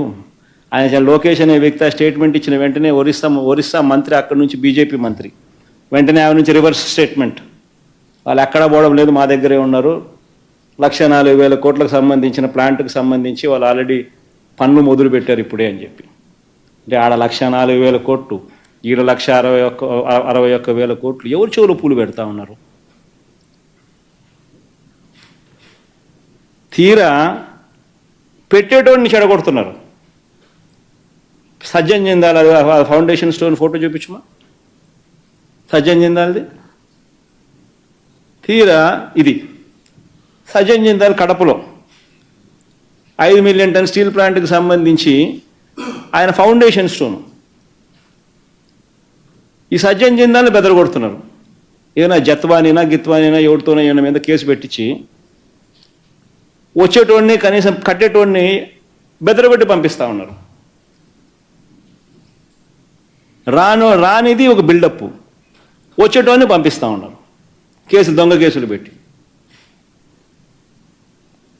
ఒక హ్యాబిచువల్ అఫెండర్కు సపోర్ట్ చేస్తూ. ఇది ఇలా ఇండస్ట్రియల్ పాలసీ. నిజంగా ఆశ్చర్యం అనిపిస్తుంది ఇటోళ్ళని చూసినప్పుడు. 2014 నుంచి చంద్రబాబు పాలనలో ఇంకోటి చూద్దాం, ఇంకొక కంపారిజన్ చేద్దాం. పవర్ డిస్కాములకు సంబంధించి ఒకసారి కంపేర్ చేద్దాం. 2014 నుంచి 5 ఏళ్ల చంద్రబాబు గారి పాలనలో పవర్ డిస్కామ్ కంపెనీలు నష్టాలు చూద్దాం. ఇంతకుముందు పెట్టిందేమ్మా పవర్ కంపెనీ నష్టాలను ఒకసారి చూద్దాం. చంద్రబాబు నాయుడు గారి హయాంలో పవర్ డిస్కాములకు నష్టాలు చంద్రబాబు నాయుడు గారు గద్దె ఎక్కక మునుపు 6,625 కోట్లుంటే ఈయన అధికారంలోకి దిగే నాటికల్లా పవర్ డిస్కాములకు సంబంధించిన నష్టాలు 28,715 కోట్లకు ఎగ్గబాకినాయి. 22,000 కోట్ల రూపాయల నష్టాలు కేవలం చంద్రబాబు నాయుడు గారి పీరియడ్లో రిజిస్టర్ అయింది. మా హయాంలో ఎంత ఎఫిషియెంట్గా మేము డిస్కాములు నడిపినాము అంటే కేవలం 395 కోట్ల రూపాయలు మాత్రమే అదనంగా పెరిగినేటి. దీనికి అవార్డు ఇవ్వాలా? ఎవరు? చంద్రబాబు నాయుడు గారు అనే వ్యక్తి ఏ రకంగా నడుపుతా ఉన్నాడు సంస్థలను, వైఎస్ఆర్సీపీ ప్రభుత్వం ఏ రకంగా సంస్థలు నడుపుతా ఉందని. అడిషనల్ లాసెస్ వైఎస్ఆర్సీపీ హయాంలో కేవలం 395 కోట్ల రూపాయలు. అదే చంద్రబాబు నాయుడు గారి హయాంలో అడిషనల్ లాసెస్ 22,000 కోట్ల రూపాయలు. ఈ రెండో కంపారిజన్. ఇంకోటి చూద్దాం. చంద్రన్న వెలుగులు అంటారు, చంద్రన్న జిలుగులు అంటారు, చంద్రన్న మెరుపులు అంటారు కదా. మరి ఇంకొక కంపారిజన్ కూడా చూద్దాం. చంద్రబాబు నాయుడు గారి విద్యుత్ కంపెనీ అప్పులు. విద్యుత్ కంపెనీ అప్పులు 2014లో చంద్రబాబు నాయుడు గారు అధికారంలోకి రాక మునుపు 29,552 కోట్ల రూపాయలు మాత్రమే ఉంటే డిస్కాములకు సంబంధించిన అప్పులు చంద్రబాబు నాయుడు గారు దిగిపోయే సమయానికల్లా ఆ అప్పులు ఏకంగా 86,215 కోట్లకు ఎగబాకినాయి. డిస్కామ్ అప్పులు అంటే చంద్రబాబు నాయుడు గారి హయాంలో 56,664 కోట్ల రూపాయలు డిస్కాములను అప్పుల పాలు పెంచాడు. ఏకంగా కంపౌండెడ్ యాన్యువల్ గ్రోత్ రేట్ అంటే వార్షిక growth rate, compounded annual growth rate, సగటు యాన్యువల్ గ్రోత్ రేట్ 23.88% పెరిగింది. అదే వైఎస్ఆర్సీపీ హయాంలో మా ప్రభుత్వ హయాంలో డిస్కాముల అప్పులు ఎంత పెరిగినాయి అని అంటే 86,000 కోట్ల నుంచి 1,22,000 కోట్లకు పెరిగినాయి. అంటే 36,000 కోట్లు పెరిగినాయి. కంపౌండెడ్ యాన్యువల్ గ్రోత్ రేట్ అంటే సగటు యావరేజ్ యాన్యువల్ గ్రోత్ రేట్ ఎంత అని చూస్తే 7.28% మాత్రమే. ఆయన హయాంలో 23.88% పెరిగితే మా హయాంలో కేవలం 7.28% మాత్రమే పెరిగాయి. ఆశ్చర్యం కలిగించే విషయం ఇంకోటి చెప్పాలన్నా, మామూలుగా ఈ డిస్కాములకు రాష్ట్ర ప్రభుత్వాలు సపోర్ట్ చేస్తాయి. సపోర్ట్ చేస్తేనే ఈ డిస్కాములకు సపోర్ట్ చేస్తేనే రాష్ట్ర ప్రభుత్వాలు సబ్సిడీ కింద ఇచ్చే సొమ్ములు ఈ డబ్బులన్నీ డిస్కాములకు కరెక్ట్గా ఇస్తూ సపోర్ట్ చేస్తేనే ఈ డిస్కాములు బతికేటివి, ప్రజల మీద కరెంటు భారం తగ్గుతుంది. చంద్రబాబు నాయుడు గారు హయాంలో డిస్కాములకు ఎంత సపోర్ట్ చేసింది స్టేట్ గవర్నమెంట్ అంటే 2014 నుంచి 19 మధ్య కేవలం 13,255 కోట్ల రూపాయలు మాత్రమే రాష్ట్ర ప్రభుత్వం డిస్కాములకు ఫైనాన్షియల్ సపోర్ట్ చేసింది. అంటే సబ్సిడీలకు ఇంకోటి ఇచ్చే డబ్బులు. అదే వైఎస్ఆర్సీపీ ప్రభుత్వం డిస్కాములకు సపోర్ట్ చేస్తూ ఎంత ఇచ్చిందో తెలుసా? 47,800 కోట్ల రూపాయలు ఇచ్చినాం. ఇలా 47,800 కోట్ల రూపాయలు ఇవ్వగలిగాం కాబట్టి చంద్రబాబు నాయుడు గారి హయాంలో కూడా ఆయన ట్రూ అప్ ఛార్జీలు, ఫ్యూల్ అడ్జస్ట్మెంట్ ఛార్జీలు ఇవన్నీ ఏకంగా బాధుడు అనే కార్యక్రమాలు ఏదైతే ఆయన ఇడిచిపెట్టిపోయినాడో మా మీద, అది మేము ప్రజలకు తక్కువగా ట్రాన్స్ఫర్ చేయగలిగినాం. రాష్ట్ర ప్రభుత్వం భరించగలిగింది, తోడుగా నిలబడగలిగింది డిస్కాములకు. అదే చంద్రబాబు నాయుడు గారు ఏం చేశారు? ఎన్నికలప్పుడు ఏమన్నాడు? ఆ క్లిప్పింగ్ కూడా మొన్న ఎప్పుడో ప్లే చేసిన చంద్రబాబు నాయుడు గారి క్లిప్పింగ్. కరెంటు బిల్లులు తగ్గిస్తాం, అధికారంలోకి వచ్చిన వెంటనే కరెంటు బిల్లులు తగ్గిస్తామని ఎన్నికలకు ముందు ప్రజలతో ఓట్లు ప్రజలు ఓట్లు వేయక మునుపు ఆయన అన్న మాటలు. ఎన్నికలు అయిపోయాయి, ప్రజలతో పని అయిపోయింది, వెంటనే ఏం చేశాడు? 5 నెలల్లో 5 నెలలు కూడా 6వ నెల కూడా ఇంకా పడలా, సరిగ్గా 5.5 నెలలు ఇప్పటికే. 6వ నెల పడక మునిపే 17,899 కోట్ల రూపాయలు బాధుడు. ఇందులో 6,072 కోట్లకు సంబంధించిన వసూళ్లు, ట్రూ అప్ ఛార్జీల వసూళ్లు ఇదే పెద్ద మనిషి చంద్రబాబు నాయుడు గారు నవంబర్ మాసంలో స్టార్ట్ అయిపోయింది. డిసెంబర్ మాసంలో ఇంకా వసూలు చేస్తారు. ఇంకా మిగిలిన 11,000 కోట్లకు సంబంధించి ఆ తర్వాత నెల బాధుడు స్టార్ట్. ఆ బాధే కార్యక్రమం అయినా కూడా రాష్ట్ర ప్రభుత్వం నుంచి డిస్కాములకు డబ్బులు ఇస్తే మేము ఇచ్చినట్టుగా 47,800 కోట్లు మేము ఇచ్చినట్టుగా ఈ మాదిరిగా ఇస్తే ఆ బాధుడు తగ్గుతుంది కదా ప్రజల మీద. అది మాత్రం చేయడు. బాధాల్సిందే ప్రజలను, కానీ వేలెత్తి చూపించాల్సింది మాత్రం ఇంకొకరి మీద. చేసేది ఆయన, వేలెత్తి చూపించాల్సింది మాత్రం వేరే వాళ్ళ మీద చూపిస్తారు. డిస్కాములకు వచ్చే రాష్ట్ర ప్రభుత్వం నుంచి ఇచ్చే సపోర్టు 2019 నుంచి 24 మధ్యలో మా హయాంలో 47,800 కోట్ల రూపాయలు సపోర్ట్ చేస్తాం. చంద్రబాబు నాయుడు గారు 2014 నుంచి 19 ఆయన హయాంలో కేవలం 13,000 కోట్ల రూపాయలు మాత్రమే సపోర్ట్ చేశాడు. ఈసారి బహుశా అది కూడా చేయడేమో. అందుకనే బాధుడుకు శ్రీకారం చుట్టాడు. ఇంకొక శ్లోకం చూద్దామా? చంద్రబాబు గారు అంటారు, బడ్జెట్ కాబట్టి ఇవన్నీ చెప్పాల్సి వస్తాం. చంద్రబాబు నాయుడు గారు ఇంకొక స్లోగన్ అంటాడు, బాబు వస్తేనే సంపద సృష్టి అని. ఆశ్చర్యం నిజంగా చెప్పాలని అంటే, బాబు వస్తేనే సంపద సృష్టి అని చెప్పి ఒక్కసారి ఇది గమనిద్దాం. చంద్రబాబు నాయుడు గారు వచ్చిన తర్వాత ఈ 6 నెలలుగా రాష్ట్రానికి సంబంధించిన స్టేట్స్ ఓన్ రెవెన్యూస్ ఎస్ఓఆర్ ఈ 6 నెలల్లో చంద్రబాబు నాయుడు గారి ప్రభుత్వానికి సంబంధించిన states own revenues last year అంటే మా ప్రభుత్వానికి సంబంధించిన ఇవే 6 నెలలకు సంబంధించిన స్టేట్స్ ఓన్ రెవెన్యూస్తో కంపేర్ చేసుకుంటే -2%. అంటే మా హయాంలో 42,436 కోట్ల రూపాయలు GST ద్వారా అయితేనేమి, స్టాంప్స్ అండ్ రిజిస్ట్రేషన్ ద్వారా అయితేనేమి, సేల్స్ ట్యాక్స్ ద్వారా అయితేనేమి, స్టేట్ ఎక్సైజ్ డ్యూటీ అయితేనేమి, అదర్ ట్యాక్సెస్ అయితేనేమి, ఈ ట్యాక్స్ రెవెన్యూస్ అయితేనేమి, నాన్ ట్యాక్స్ రెవెన్యూస్ అయితేనేమి, ఈ మైనింగ్ ఇటువంటి అయితేనేమి, వీటి అన్నిటి ద్వారా SOR అంటే స్టేట్స్ ఓన్ రెవెన్యూస్ అంటారు. ఏప్రిల్ నుంచి సెప్టెంబర్ దాకా చూస్తే చంద్రబాబు నాయుడు గారు ఈ 6 సంవత్సరాల 6 నెలల కాలంలో 41,570 కోట్ల రూపాయలు వస్తే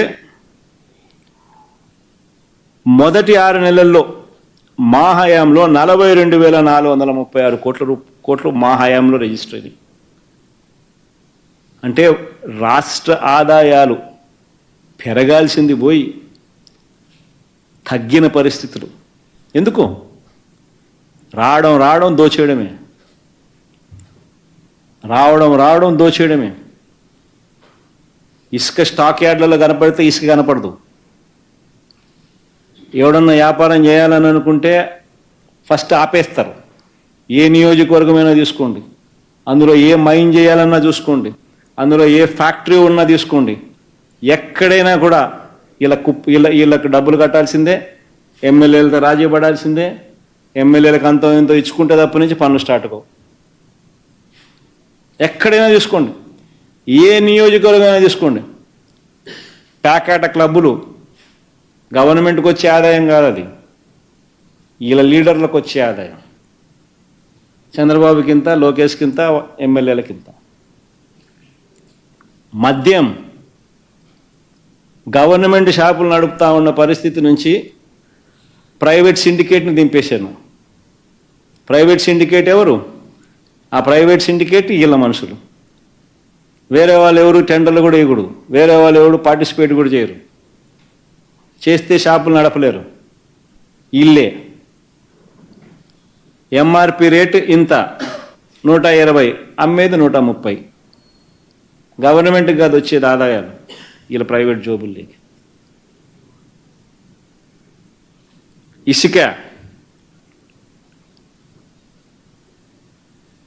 గవర్నమెంట్ సంవత్సరానికి 750 కోట్లు గవర్నమెంట్కి రాయల్టీ వచ్చేది, టన్నుకు 370 చొప్పున.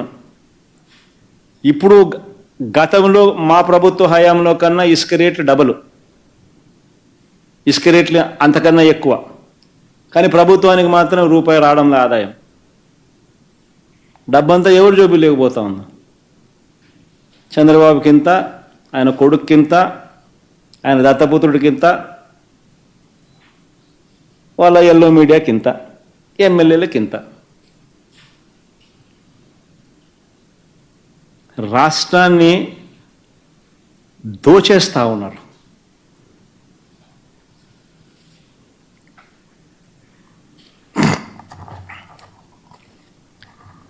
ఇంకొకటి చూద్దాం, ఇట్లా బడ్జెట్ కాబట్టి ఇంకో కొన్ని విషయాలు కూడా చెప్తాం. మూలధన క్యాపిటల్ ఎక్స్పెండిచర్, మూలధన వ్యయం మీద కూడా చంద్రబాబు నాయుడు గారు తప్పుడు ప్రచారాలు చేస్తారు. క్యాపిటల్ ఎక్స్పెండిచర్ మీద ఏదో జగన్ వస్తే ఓన్లీ సంక్షేమమే, జగన్ వస్తే అభివృద్ధి ఉండదు అని ఇంకొక దుష్ప్రచారం ఇది. క్యాపిటల్ ఎక్స్పెండిచర్ అంటే మూలధన వ్యయం మీద చంద్రబాబు నాయుడు గారు 2014 నుంచి 19 మధ్య ఆయన హయాంలో ఆయన చేసిన వ్యయం ఎంత అని చెప్పి చూస్తే సగటున 13,860 కోట్ల రూపాయలు ఆయన హయాంలో ఆయన ఖర్చు పెడితే 2019 నుంచి 2024లో వైఎస్ఆర్సీపీ హయాంలో క్యాపిటల్ ఎక్స్పెండిచర్ 15,632 కోట్ల రూపాయల సగటున ఖర్చు పెట్టినాం. అందుకే స్కూలు బాగుపడ్డాయి, అందుకే హాస్పిటళ్ళు బాగుపడ్డాయి, అందుకే ప్రతి గ్రామంలోనూ సచివాలయాలు వచ్చాయి, అందుకే ఈరోజు ప్రణాళికాబద్ధంగా ఈరోజు డ్యాములు కూడా నీళ్లు నిండుండయి, డ్యాములు పూర్తయ్యాయి ప్రణాళికాబద్ధంగా. ఈరోజు పరిస్థితి ఏంది? వెలుగొండ ప్రాజెక్టు పూర్తయింది కానీ నీళ్లు నింపని పరిస్థితి.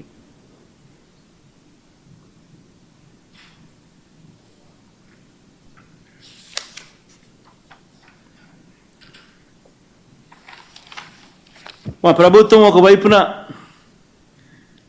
ఇవన్నీ కూడా పర్ఫార్మెన్స్లో చంద్రబాబు నాయుడు గారి ప్రభుత్వం కన్నా ఇంకా మెరుగైన పనితీరు చూపిస్తూ, మరోవైపున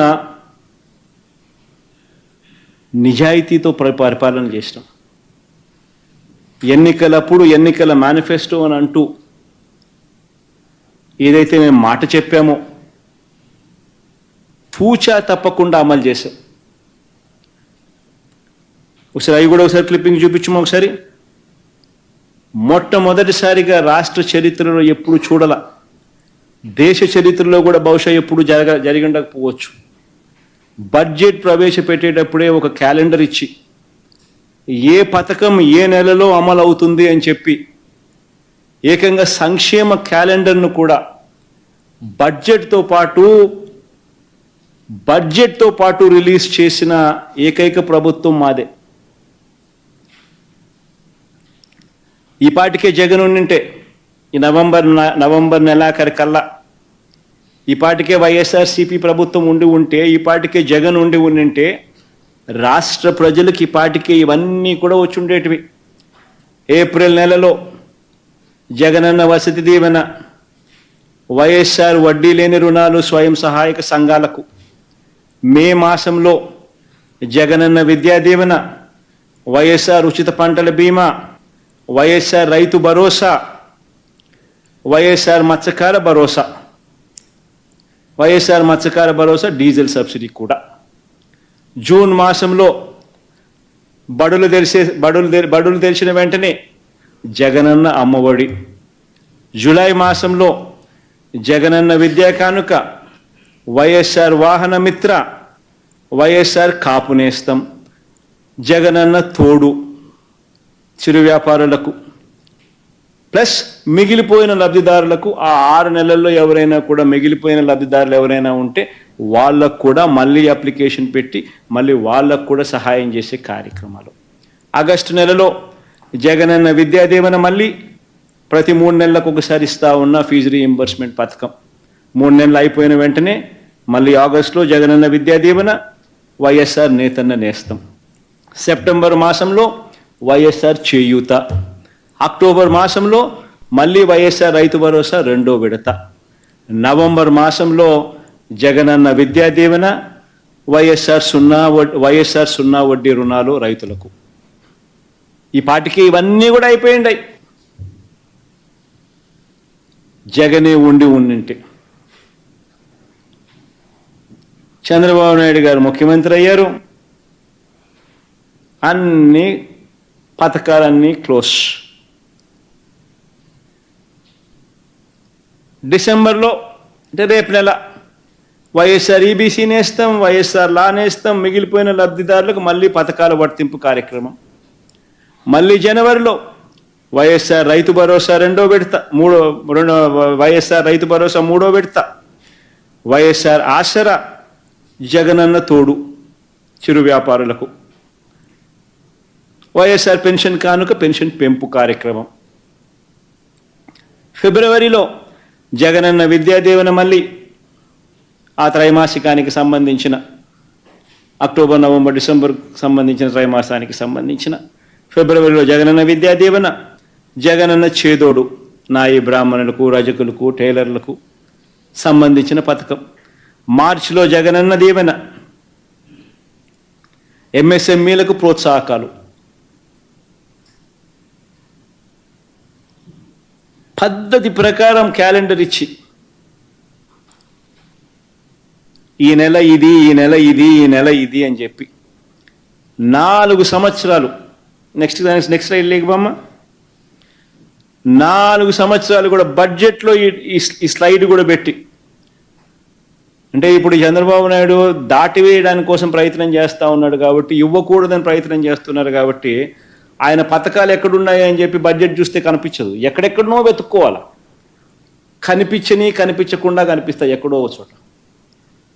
అది కూడా ఇచ్చేదానికి మనసు లేదు కాబట్టి, ఇవ్వకూడదు అనుకుంటున్నాడు కాబట్టి అసలు అవి కూడా ఉండవు. అది కూడా అరకొర కేటాయింపులు. కానీ మా ప్రభుత్వ హయాంలో బడ్జెట్లోనే బాగా కనిపించేట్టుగా 22 పథకాలు, ఈ మాదిరిగా పథకం వైఎస్ఆర్ పెన్షన్ కానుక బడ్జెట్ 2022-23కి ఇది, రివైజ్డ్ ఎస్టిమేట్ ఇది, 23-24కి ఇది అని చెప్పి చూపిస్తా ఉన్న పరిస్థితులు. ప్రతి బడ్జెట్ను వైఎస్ఆర్ పెన్షన్ కానుక, వైఎస్ఆర్ రైతు భరోసా, వైఎస్ఆర్ పెన్షన్ కానుక, వైఎస్ఆర్ రైతు భరోసా, జగనన్న విద్యా దీవెన, జగనన్న వసతి దీవెన, వైఎస్ఆర్ ఇన్సూరెన్స్ ఉచిత పంటల బీమా, YSR interest free loans self help గ్రూప్స్కు, YSR interest free loans urban self help గ్రూప్స్కు, వైఎస్ఆర్ ఇంట్రెస్ట్ ఫ్రీ లోన్స్ ఫార్మర్లకు, వైఎస్ఆర్ కాపు నేస్తం, వైఎస్ఆర్ జగనన్న చేదోడు, వైఎస్ఆర్ వాహనమిత్ర, వైఎస్ఆర్ నేతన్న నేస్తం, వైఎస్ఆర్ మత్స్యకార భరోసా, డీజిల్ సబ్సిడీ టు ఫిషర్మెన్ వాళ్ళ బోట్లకు, ఎక్స్గ్రేషియా టు ఫార్మర్స్, లా నేస్తం, జగనన్న తోడు, ఈబీసీ నేస్తం, వైఎస్ఆర్ కళ్యాణమస్తు, వైఎస్ఆర్ ఆసరా, వైఎస్ఆర్ చేయూత, అమ్మఒడి, జగనన్న అమ్మఒడి. ఇలా అన్ని పథకాలు బడ్జెట్లో పెట్టి స్పష్టంగా కనిపించేట్టుగా చేస్తూ, నెక్స్ట్ స్లైడ్కి బొమ్మ, ఏకంగా ఈ 5 సంవత్సరాలలో 2,73,000 కోట్ల రూపాయలు డీబీటీ, 2,73,000 కోట్ల రూపాయలు డీబీటీ. బెనిఫిషరీస్ని గారు జూమ్ చేయమ్మా. జగనన్న అమ్మఒడి బెనిఫిషరీస్ 44,48,865 మంది. ఇచ్చిన సొమ్ము 26,067 కోట్ల రూపాయలు. జగనన్న వసతి దీవెన 25,17,245 మంది బెనిఫిషరీస్. ఇచ్చిన సొమ్ము 4,275 కోట్లు.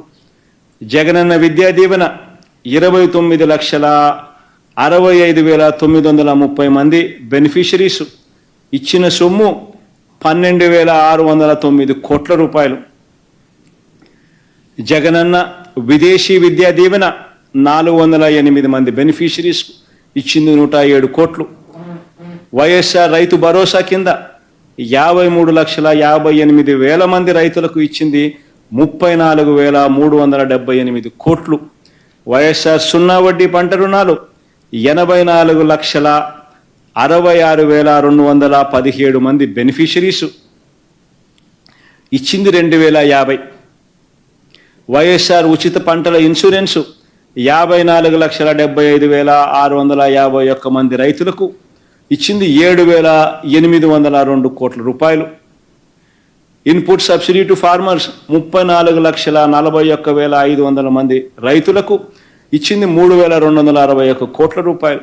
వైఎస్ఆర్ మత్స్యకార భరోసా 2,43,000 మందికి 538 కోట్ల రూపాయలు.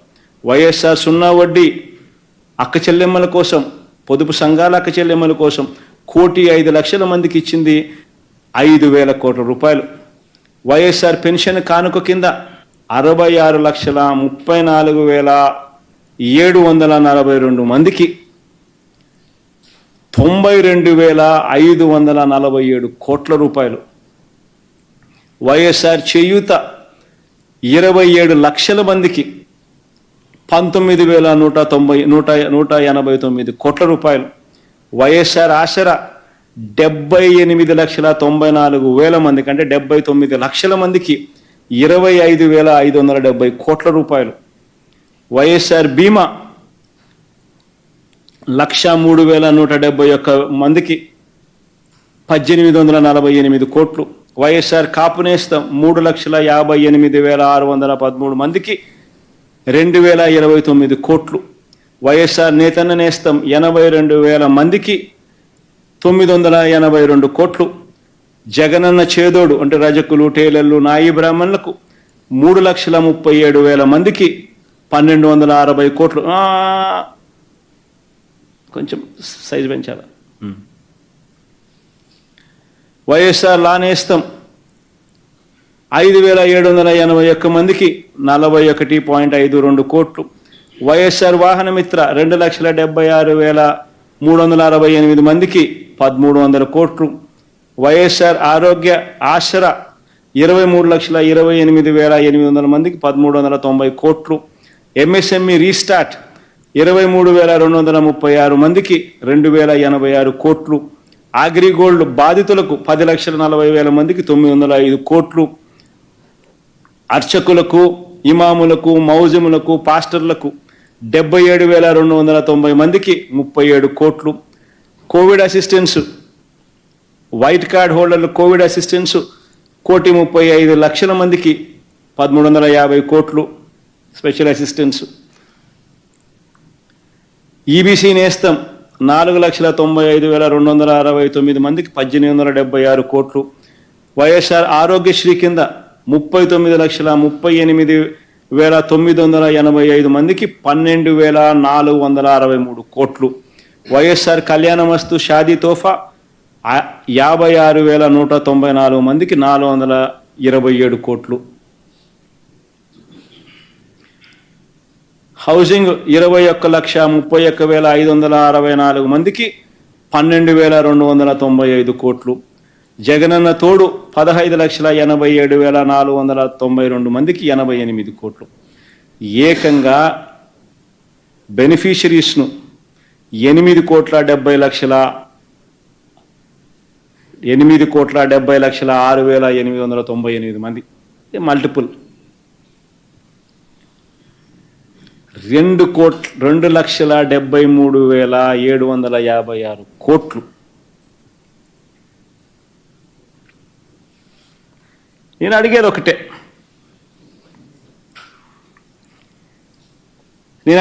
ఒకటే, చంద్రబాబు నాయుడు గారిని గట్టిగా నిలదీస్తూ అడిగేది ఒకటే, ఏమైనా ఈ పథకాలను అడుగుతా ఉన్నా. ఈ పథకాలు ఏమైనాయని అడుగుతా ఉన్నా. ఈ పథకాలు లేవు, నువ్వు ఇస్తానన్న సూపర్ 6లు లేవు, సూపర్ 7లు లేవు. ఇది నీ బడ్జెట్. ఏమన్నా బడ్జెటా చంద్రబాబు ఇది అని అడుగుతా ఉన్నా.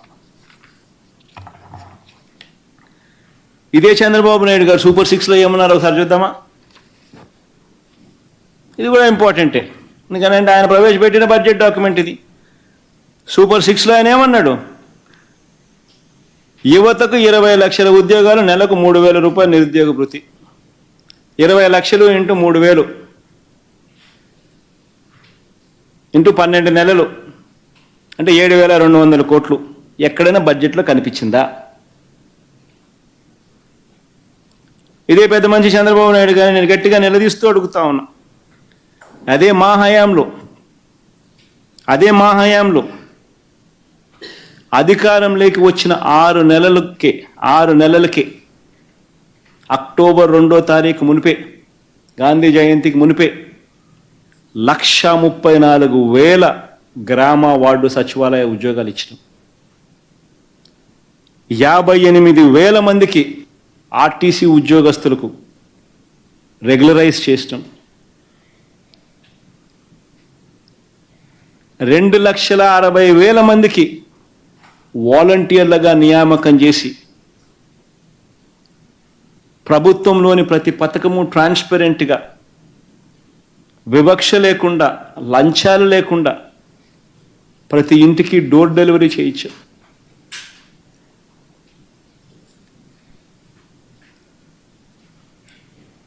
ఆరు నెలలు తిరక్క మునిపే ఇవన్నీ చేశాం.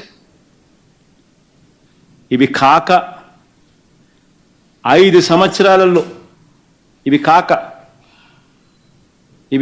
5 సంవత్సరాలలో, స్లైడ్ కూడా చూపించమా. 5 సంవత్సరాలలో గవర్నమెంట్ రంగంలో వివిధ కేటగిరీస్కి సంబంధించి మేము ఇచ్చిన ఉద్యోగాలు అక్షరాల 6,31,000 ఉద్యోగాలు ఇచ్చినాం ఈ 5 సంవత్సరాల కాలంలో. వాలంటీర్లు అయితేనేమి 2,60,000 వాలంటీర్లు అయితేనేమి, 1,34,000 మంది గ్రామ వార్డు సచివాలయాల్లో ఉద్యోగాలు అయితేనేమి, ఆర్టీసీకి సంబంధించిన 58,000 మంది ఆర్టీసీకి ఉద్యోగాలు అయితేనేమి, ఆప్కాస్లో అయితేనేమి, రకరకాల కేటగిరీలో ఏకంగా 6,31,000 ఉద్యోగాలు ఏకంగా రాష్ట్ర ప్రభుత్వం వివిధ కేటగిరీలకు సంబంధించి మేం కల్పించడం జరిగింది.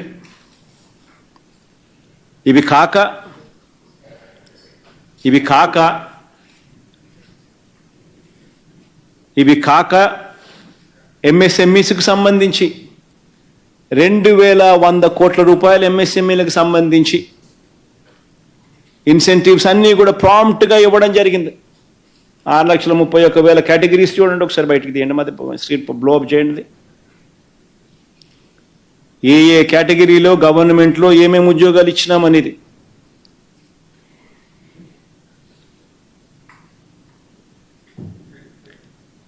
ఏకంగా 6,31,000 ఉద్యోగాలు, అవుట్సోర్సింగ్ అయితేనేమి, కాంట్రాక్టర్ అయితేనేమి, గవర్నమెంట్ ఉద్యోగాలు అయితేనేమి, ఏ కేటగిరీలో వివిధ కేటగిరీలో గవర్నమెంట్ ఉద్యోగాలు ఏకంగా కిందికి రాగా 6,31,000 ఉద్యోగాలు ఇచ్చినాం.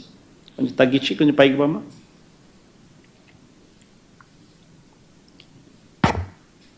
ఇట్లా ఈ పక్కన ఈ సైడ్ చూపించు. మెగా గవర్నమెంట్కి సంబంధించి లార్జ్ అండ్ మెగా ఇండస్ట్రీస్లో 1,02,000 ఉద్యోగాలు ఇచ్చినాం.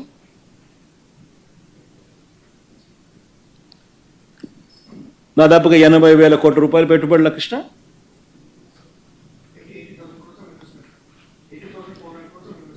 80,400 కోట్ల ఇన్వెస్ట్మెంట్లలో 1,02,000 ఉద్యోగాలు లార్జ్ అండ్ మెగా ఇండస్ట్రీలో లార్జ్ అండ్ మెగా కేటగిరీస్లో ఇండస్ట్రీస్లో ఇప్పించగలిగాం. ఎంఎస్ఎంఈలు 2019 నుంచి 24 మధ్య గ్రౌండ్ అయిన ఎంఎస్ఎంఈస్ 3,94,000 ఎంఎస్ఎంఈస్ గ్రౌండ్ అయినాయి. ఉట్టి ఈ ఎంఎస్ఎంఈస్ ద్వారానే 23,65,000 మందికి ఉద్యోగాలు ఉట్టి ఎంఎస్ఎంఈస్ ద్వారానే ఇవ్వడం జరిగింది.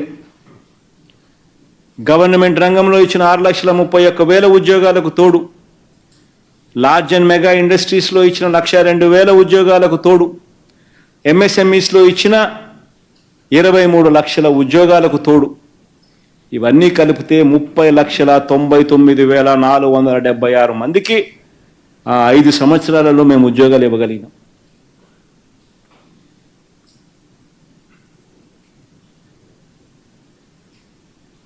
ఆ ఎంఎస్ఎంఈది 3,94,000 గ్రౌండ్ అయింది. సైట్ చూపించు.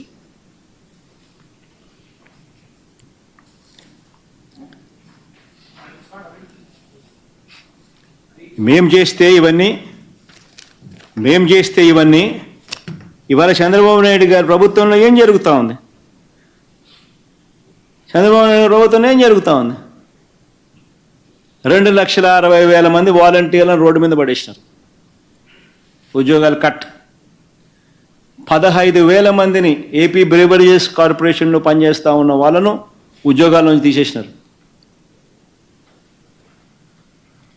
104, 108 ఎంప్లాయీస్ పనిచేస్తూ ఉన్న ఉద్యోగస్తులకు 2 నెలల జీతం మొన్న ఇచ్చినారు. వాళ్ళు గొడవ చేస్తూ ఉంటే ఆయన ప్రభుత్వం వచ్చి దాదాపు 6 నెలలు అవుతాం. 2 నెలల జీతం మొన్న ఇచ్చినారు. ఆపరేటర్కి అయితే అది కూడా ఇవ్వాలి.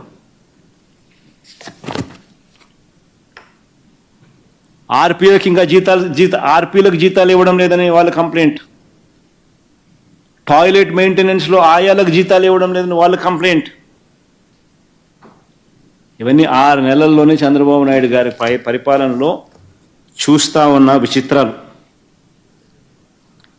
అడుగుతా ఉన్నది ఒకటి, 3,000 రూపాయలు ఇస్తానన్నావు, 20 లక్షల మందికి ఇస్తానన్నావు, సూపర్ 6 అని చెప్పినావు, 7,200 కోట్ల రూపాయలు ఎక్కడ కేటాయింపు చేశామని అడుగుతా ఉన్నాం.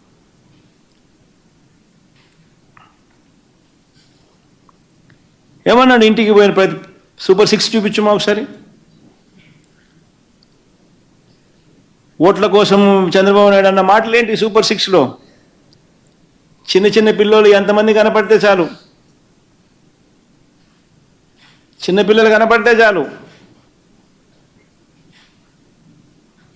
ఏమనేవాడు, నీకు 15,000, నీకు 15,000, నీకు 15,000, నీకు 15,000. స్కూలుకు వెళ్ళే ప్రతి విద్యార్థికి ఏడాదికి 15,000 సూపర్ 6.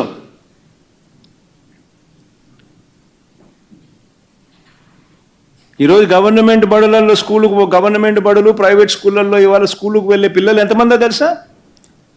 దాదాపుగా 84 లక్షల మంది పైచిలకు. ఇంటూ 15,000 అంటే దాదాపుగా 13,000 కోట్లు. ఎక్కడ కేటాయించానని అడుగుతా ఉన్నా.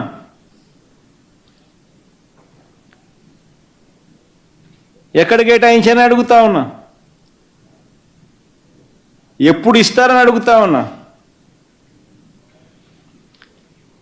ఆశ్చర్యం ఏమిటంటే ఇంత పెద్ద గొప్ప పథకానికి మామూలుగా అయితే విపరీతమైన పబ్లిసిటీ ఇచ్చి బడ్జెట్లో ఇదిగో చూపిస్తున్నాము, ఇదిగో 13,000 కోట్ల కేటాయింపని గొప్పగా చెప్పుకునే రకాలు వీళ్ళు. మామూలుగానే ఏమీ చేయకుండానే చెప్పుకునే రకాలు వీళ్ళు.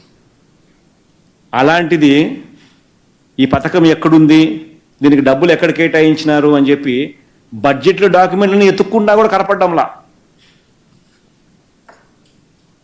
చివరికి ఏదో ఒక మూలన ఆడింత ఈడింత ఆడింత కనిపిస్తుంది. అంటే అది కూడా ఎగరగొట్టేదానికోసం, అది కూడా 5,000 చిల్లర.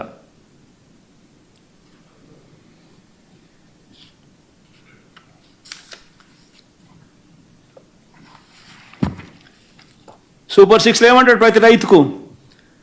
ఇప్పుడు ఏమన్నాడు? ప్రతి రైతుకు 20,000 రూపాయల ఆర్థిక సహాయం. ఆ మాట అనేటప్పుడు ఏమన్నాడు? ఎలక్షన్ క్యాంపెయిన్లలోనూ గాను ఈ మేనిఫెస్టో ఇచ్చేటప్పుడు ఏమన్నారు? జగన్ ఇచ్చేది 13,500, అందులోనూ కేంద్రం ఇస్తా ఉంది 6,000, మేమొస్తే 20,000 ఇస్తాము. అంటే దాని అర్థమైంది, కేంద్రం ఇచ్చేది కాక నువ్వు 20,000 ఇస్తున్నాను అని చెప్పి బిల్డప్ ఇచ్చినావు. అంతే కదా నువ్వు చెప్పిన మాటలు? అంతే కదా చెప్పింది? జగన్ 13,500 ఇస్తున్నాడు, అందులో కేంద్రం 6,000 ఇస్తున్నాడు, జగన్ ఏం చేస్తున్నాడు అని చెప్పి అసెంబ్లీ సాక్షిగా మాట్లాడినారు, క్యాంపెయిన్లో మాట్లాడినారు. అంటే ఎట్లా ప్రజలకు ఏమని ఇంప్రెషన్ ఇచ్చినావు? అంటే కేంద్రం ఇచ్చేది కాక నువ్వు 20,000 రూపాయలు ఇస్తాననే కదా నువ్వు చెప్పింది. ప్రతి రైతుకు ఏటా 20,000 రూపాయల ఆర్థిక సహాయం అని. నీ స్కీమ్ వేరే, వాళ్ళది పిఎం కిసాన్, అది వేరే స్కీమ్. నీ స్కీమ్ పేరు పిఎం కిసాన్ అని పెట్టలా, అంతే కదా అని అర్థం. 53,52,000 మంది రైతులకు ఇంటూ 20,000 రూపాయలు అంటే దాదాపు 11,000 కోట్ల రూపాయలు కేటాయింపు చేసింది. ఎంత కేటాయింపు చేసినావు? 1000 కోట్లు. అంటే ఎవరిని మోసం చేయడం కోసం? మోసం కాదా?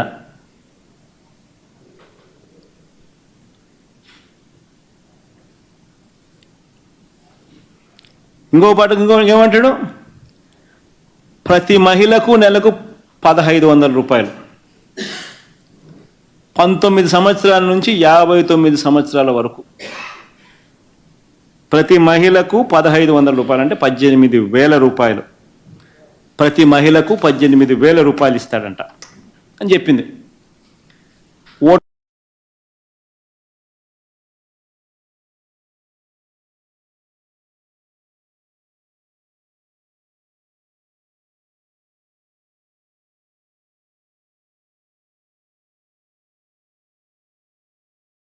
లిస్టు ఎంతమంది ఉన్నారు ఓటర్లు?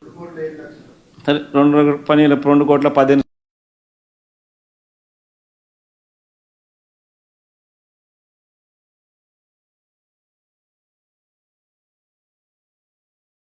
2,15,10 ఉన్నా కానీ ఏదో 2,07 అనుకుందాంలే. ఓటర్ లిస్ట్ క్లియర్గా ఉంది కదా, ఎవరెవరు ఉన్నారు అని చెప్పి 18 సంవత్సరాల అబ్బవ అంతా ఓటర్ లిస్టులో ఉండరు కదా, మహిళలు ఎంతమంది ఉన్నారు, మన వాళ్ళందరూ ఎలిజిబుల్లే కదా. మరి 2,07,00,000 అనుకుందాం పోని, ఇంటూ సంవత్సరానికి 18,000 అంటే ఎంత?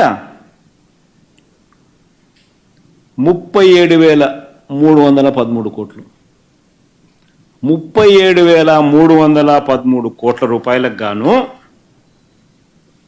చంద్రబాబు నాయుడు ఏం కేటాయించినాడు? దమ్మిడి కేటాయించకపోగా, పైగా ఏం తెలుసా, బడ్జెట్లో ఒక చోట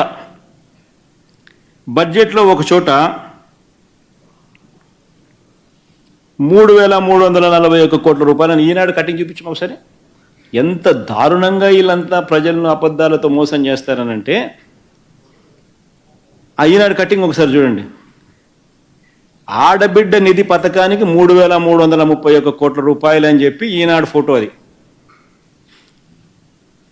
సరే, 37,000 కోట్లు కావాల్సిన చోట 3,340 కోట్ల రూపాయలు అనేది రాస్తున్నావు, బడ్జెట్లో అది చూపిస్తున్నావు. ఈనాడోడు ఏదో పెద్ద ఆడబిడ్డ నీ పథకానికి అని చెప్పి ఒక ఆదాయం ఇట్లా, ఒక అకశల్యం ఇట్లా డబ్బులన్నీ పట్టుకొని దాన్ని నువ్వు చూపుతూ దాన్ని ఏదో బాగా చేస్తున్నావు. ఆశ్చర్యం ఏమిటో తెలుసా, అసలు ఈ డబ్బులు ఏప్రిల్ మేలోనే చంద్రబాబు నాయుడు రాకమునిపే మా ప్రభుత్వం ఎలక్షన్ కోడ్ ఉందని చెప్పి వాళ్ళు ఆపితే కోర్టుకు పోయి కోర్టుతో మొట్టికాయలు వేయించి కోర్టు ద్వారా ఇప్పించేసినాం. ఆల్రెడీ ఇచ్చేసినారు ఆసరాకు, చేయూతకు. చంద్రబాబు నాయుడు ముఖ్యమంత్రి కాకమునిపే మరి ఈనాడు ఇట్లా డబ్బులు చూపిస్తాడు, ఈనాడు ఇట్లా ఆడాయమేటో నవ్వుతా అన్నట్టు ఫోటో చూపిస్తున్నాడు. ఈనాడు డబ్బులు ఇట్లా చూపిస్తుంది, ఆయన ఆకచెల్లేమో పాపం ఆయమేమో నవ్వుతుంది. అసలు డబ్బే లేదు, అయిపోయింది. ఆసరా అయిపోయింది, చేయూత అయిపోయింది, కోర్టు నుంచి మనం తెప్పించేసిన వాడు చంద్రబాబు ముఖ్యమంత్రి రాకతలికి బటన్ ఆల్రెడీ అయిపోయినాయి. ఎక్కడ డబ్బులు ఉంటాయి? మరి ఈ మాదిరిగా ఈనాడు రాయడం కరెక్టేనా?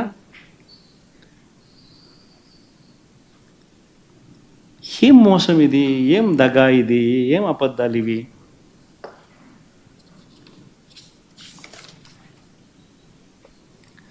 మన సూపర్ 6 పోదామా? ప్రతి ఇంటికి ఏడాదికి ఉచితంగా 3 గ్యాస్ సిలిండర్లు. రాష్ట్రంలో ఆ స్లైడ్ పెట్టుమా, యాక్టివ్ గ్యాస్ సిలిండర్లు ఎన్నున్నాయని. ఈ డేటా, ఇది అవైలబుల్ డేటా. రాష్ట్రంలో యాక్టివ్ గ్యాస్ సిలిండర్లు ఈరోజు రాష్ట్రంలో ఎన్నున్నాయని. 1,55,00,000 గ్యాస్ సిలిండర్లు ఈరోజు యాక్టివ్గా ఉన్నాయి. ఇది central government data, LPG connections data available. Andhra Pradesh రాష్ట్రంలో 1,55,00,000 ఆంధ్రప్రదేశ్ రాష్ట్రంలో గ్యాస్ సిలిండర్లు యాక్టివ్గా ఉన్నవి. మళ్ళీ 1,55,00,000 ఇంటూ 895 రూపాయలు ఇంటూ 3 సిలిండర్లు ఎంత? 4,200 కోట్లు. నువ్వు కేటాయించింది ఎంత? 895 కోట్లు. మరి ఎవరికి ఏంది? ఏ మోసం కాదా ఇది?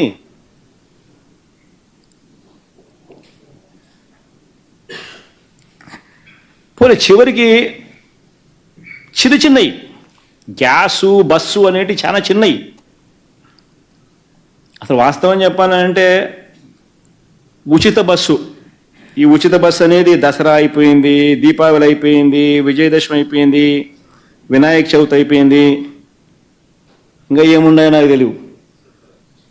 ప్రతి పండగ అయిపోతానే నెక్స్ట్ పండగ అంటాడు.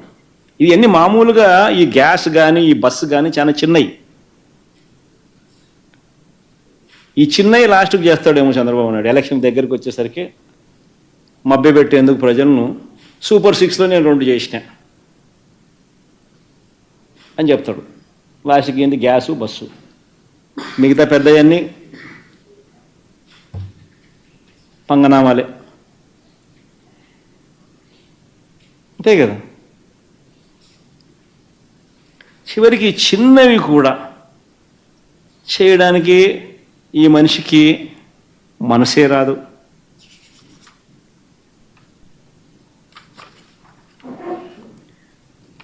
మరోవైపు సంపద సృష్టిస్తానంటున్నాడు. కానీ ప్రతి మంగళవారం ఈ పెద్ద మనిషి చంద్రబాబు నాయుడు గారు ఏం చేస్తారు, ఆర్బీఐ డోర్ దగ్గరికి వెళ్ళి కాలింగ్ బెల్ నొక్కుతాడు. నొక్కి రుణాలు తీసుకునే దానికోసం కాలింగ్ బెల్ నొక్కుతాడు. మా హయాంలో సగటున ప్రతి ఏడాది మేము 47,000 కోట్ల రూపాయలు 47,000 కోట్ల రూపాయలు మేము బారో చేస్తే, మేము రుణాలు తీసుకుంటే, చంద్రబాబు గారు వచ్చి రాగానే బడ్జెట్ ప్రవేశపెట్టిన దాంట్లో ఆయన 68,742 కోట్ల రూపాయలు నేను తీసుకోబోతున్నాను అప్పులుగా అని చెప్పి ప్రజెంటేషన్ ఇచ్చాడు బడ్జెట్లో. ఈ బడ్జెట్ డాక్యుమెంట్ ఏమ్మా తీసేసినారు.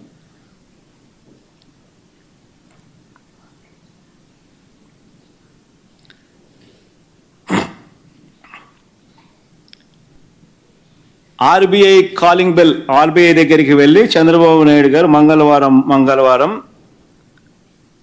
Calling bell నొక్కుతాడు.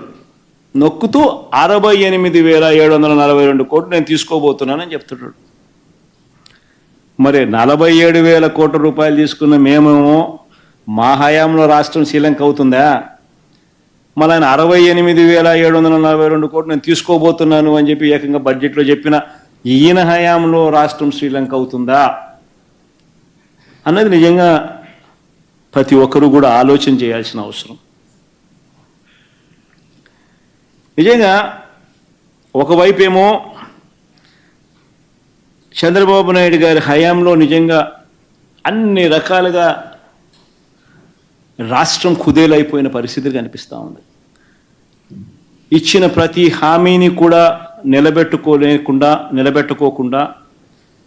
ప్రజలను మోసం చేస్తూ ఉన్న పరిస్థితి, ప్రతి సెక్షన్ను కూడా మోసం చేస్తూ ఉన్న పరిస్థితి. ఇటువంటి పరిస్థితుల్లో చంద్రబాబు నాయుడు గారి హయాంలో మహిళలు చిన్నారులకు కూడా పరిస్థితి ఏమిటి అని అంటే రాష్ట్రంలో చూస్తే ఎప్పుడు చూడని విధంగా జరుగుతూ ఉంది. ఏకంగా 110 మంది మహిళల మీద, చిన్నారుల మీద అత్యాచారాలు ఈ 5.5 నెలల్లోనే.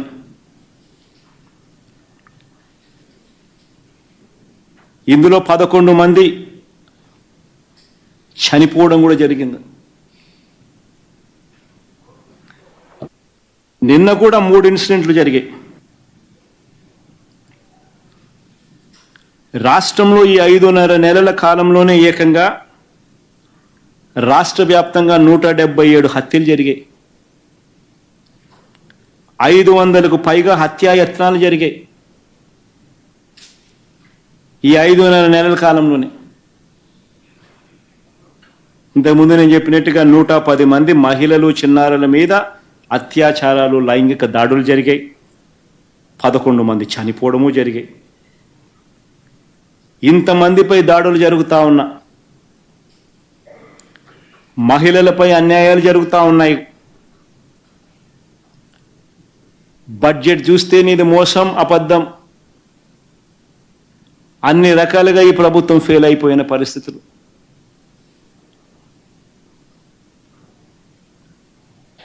పిల్లలకు సంబంధించిన ఫీజు రీయింబర్స్మెంట్ ఇంతవరకు ఇలా పిల్లలు రోడ్డు ఎక్కుతున్నారు. ఆరోగ్యశ్రీకి సంబంధించిన, నెట్వర్క్ హాస్పిటల్కి సంబంధించిన బకాయిలు ఇంతవరకు 2,300 కోట్లు దాటాయి, వాళ్ళు రోడ్డు ఎక్కుతున్నారు. పట్టించుకునే పరిస్థితి లేదు. 104, 108 ధర్నా చేస్తూ ఉన్నారు. అతలాకుతలం అవుతా ఉన్న పరిస్థితుల్లో నీ సూపర్ 6 ఒక మోసం, సూపర్ 7 ఒక మోసం, నీ బడ్జెట్ ప్రజెంటేషన్ ఒక మోసం, రోజు డైవర్షన్ టాపిక్స్. ఇలాంటి పరిస్థితులు నిన్ను ప్రశ్నిస్తే దేశంలో ఎక్కడా లేని విధంగా ఏకంగా 680 మందిపై, సోషల్ మీడియా యాక్టివిస్టులపై నువ్వు నోటీసులు ఇస్తావు. 147 మంది మీద కేసులు పెట్టావు. 49 మందిని అరెస్ట్ చూపించావు.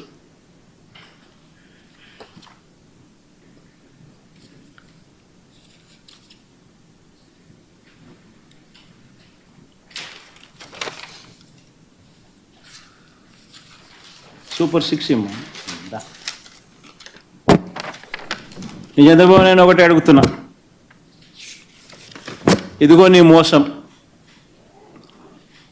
ఎన్నికల వేళ నువ్వు చెప్పినావు ఇది చేస్తాను అని. ఇదిగో నీ సూపర్ 6.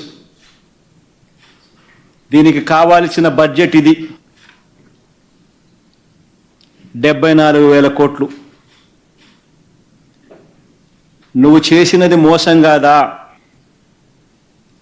నువ్వు చెప్పినది అబద్ధం కాదా? నీ మీద 420 కేసు పెట్టకూడదా? ఆర్గనైజ్డ్ క్రైమ్ ఇది కాదా అని నేను ట్వీట్ పెడతా ఉన్నాను. నా ఎమ్మెల్యేలు, కంటెస్ట్ చేసిన ఎమ్మెల్యేలు అందరూ ట్వీట్లు పెడతా ఉన్నారు, పెట్టబోతున్నారు. మా పార్టీకి సంబంధించిన అందరూ కూడా ట్వీట్ పెట్టి నీ మీద ఎందుకు 420 కేసు పెట్టకూడదు, నువ్వు చేసినది మోసం కాదా అని వైఎస్ఆర్సీపీకి సంబంధించిన ప్రతి కార్యకర్తకు పిలుపునిస్తా ఉన్నాను. ఈ రెండు కూడా ఇదే మాదిరిగానే పెడుతూ ట్వీట్ చేయండి. ఇన్స్టాగ్రాము, ఫేస్బుక్, వాట్సాప్, యూట్యూబ్ అన్నిట్లోనూ పెట్టండి. ఎంతమంది నేను అరెస్ట్ చేస్తాడో చూద్దాం. అరెస్ట్ చేయడానికి ఏదైనా ముందుకు వస్తే ఫస్ట్ నా దగ్గర నుంచి స్టార్ట్ చేయమని చెప్తున్నా. ఏమయ్యా నువ్వు చెప్పలేదా ఇవన్నీ? నీ మేనిఫెస్టోలో ఇవన్నీ లేవా? నీ బడ్జెట్ ఇది కాదా? నీ బడ్జెట్లో కేటాయింపులు, వీటికి సంబంధించిన కేటాయింపులు ఇవి ఉండాల్సింది కాదా? మరి ఎందుకు కేటాయింపులు చేయలేదు? చేసినందుకు, చేయనందుకు, మోసం చేసినందుకు, అబద్ధాలు చెప్పినందుకు నీ మీద 420 కేసు ఎందుకు పెట్టకూడదు అని ప్రశ్నిస్తూ రాష్ట్ర వ్యాప్తంగా ప్రతి ఒక్కరం కూడా ట్వీట్ చేయబోతున్నాం.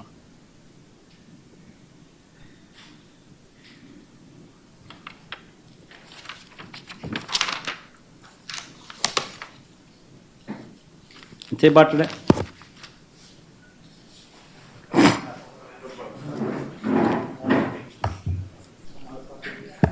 గంట 40 నిమిషాలు పట్టింది. వాస్తవమే. మరి ప్రతిపక్ష నాయకుడిగా అసెంబ్లీలో మాట్లాడాల్సి వస్తే ఇవన్నీ చెప్పి, ఇవన్నీ చూపించి, ఇదే మాదిరిగా మాట్లాడాల్సి వస్తే నిజంగానే గంట 40 నిమిషాలు పడుతుంది. మరి గంట 40 నిమిషాలు నాకు మైక్ ఇచ్చే పరిస్థితి అసెంబ్లీలో లేనప్పుడు, ప్రతిపక్ష నాయకుడిగా ఆ గుర్తింపు మీరు ఇవ్వనప్పుడు, ప్రతిపక్ష పార్టీగా మా పార్టీకి ఆ గుర్తింపు మీరు ఇవ్వనప్పుడు, ప్రతిపక్ష పార్టీగా గుర్తింపు ఉండేటివి రెండు పార్టీలు, రెండు కూటములు. ఒకటి అధికార కూటమి, రెండోది ప్రతిపక్షం. ప్రతిపక్షం మా తప్ప ఇంకెవరూ లేరు. అలాంటి మా పార్టీ 40% ఓట్ షేర్ వచ్చిన మా పార్టీకి ఉన్నది ఒకే ఒక్క ప్రతిపక్ష పార్టీ అయినా కూడా ఆ పార్టీని నువ్వు ప్రతిపక్షంగా గుర్తించనంటావు. ప్రతిపక్షంగా గుర్తిస్తే ఆ పార్టీకి ఒక నాయకుడు ఉంటాడు, ఆయన ఆటోమేటిక్గా ప్రతిపక్ష నాయకుడు అవుతాడు. ఒక్కసారి ప్రతిపక్ష నాయకుడు తాను అయినాడు అని అంటే ఒక హక్కుగా సభలో మైక్ తనకు ఇవ్వాల్సి వస్తుంది. అప్పుడు ఈ గంట 40 నిమిషాల సేపు తాను మాట్లాడతాడు, అసెంబ్లీలో ఇవన్నీ చెబుతాడు. చెబితే చంద్రబాబు నాయుడు దగ్గర మాటలు ఉండవు, చెప్పడానికి సమాధానాలు ఉండవు. కాబట్టి నువ్వు ప్రతిపక్ష పార్టీగా గుర్తించడం లేదు. ప్రతిపక్ష పార్టీగా గుర్తిస్తే ఆటోమేటిక్లీ ఆ ప్రతిపక్ష పార్టీకి సంబంధించిన నాయకుడిని ప్రతిపక్ష నాయకుడిగా కూడా గుర్తించక తప్పదు. కాబట్టి కావాలని నువ్వు ప్రజల గొంతు వినపడకూడదు అని నువ్వు చేస్తా ఉన్న ఈ దుర్మార్గానికి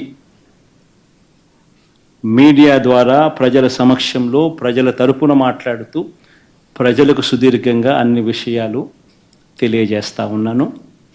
రాబోయే రోజుల్లో కూడా అసెంబ్లీ జరిగినంత కాలం మా ఎమ్మెల్యేలు, మా పార్టీకి సంబంధించిన సీనియర్ నాయకులు మీడియా ముందుకు రోజు వచ్చి ప్రశ్నలు లేవనెత్తుతూనే ఉంటారు.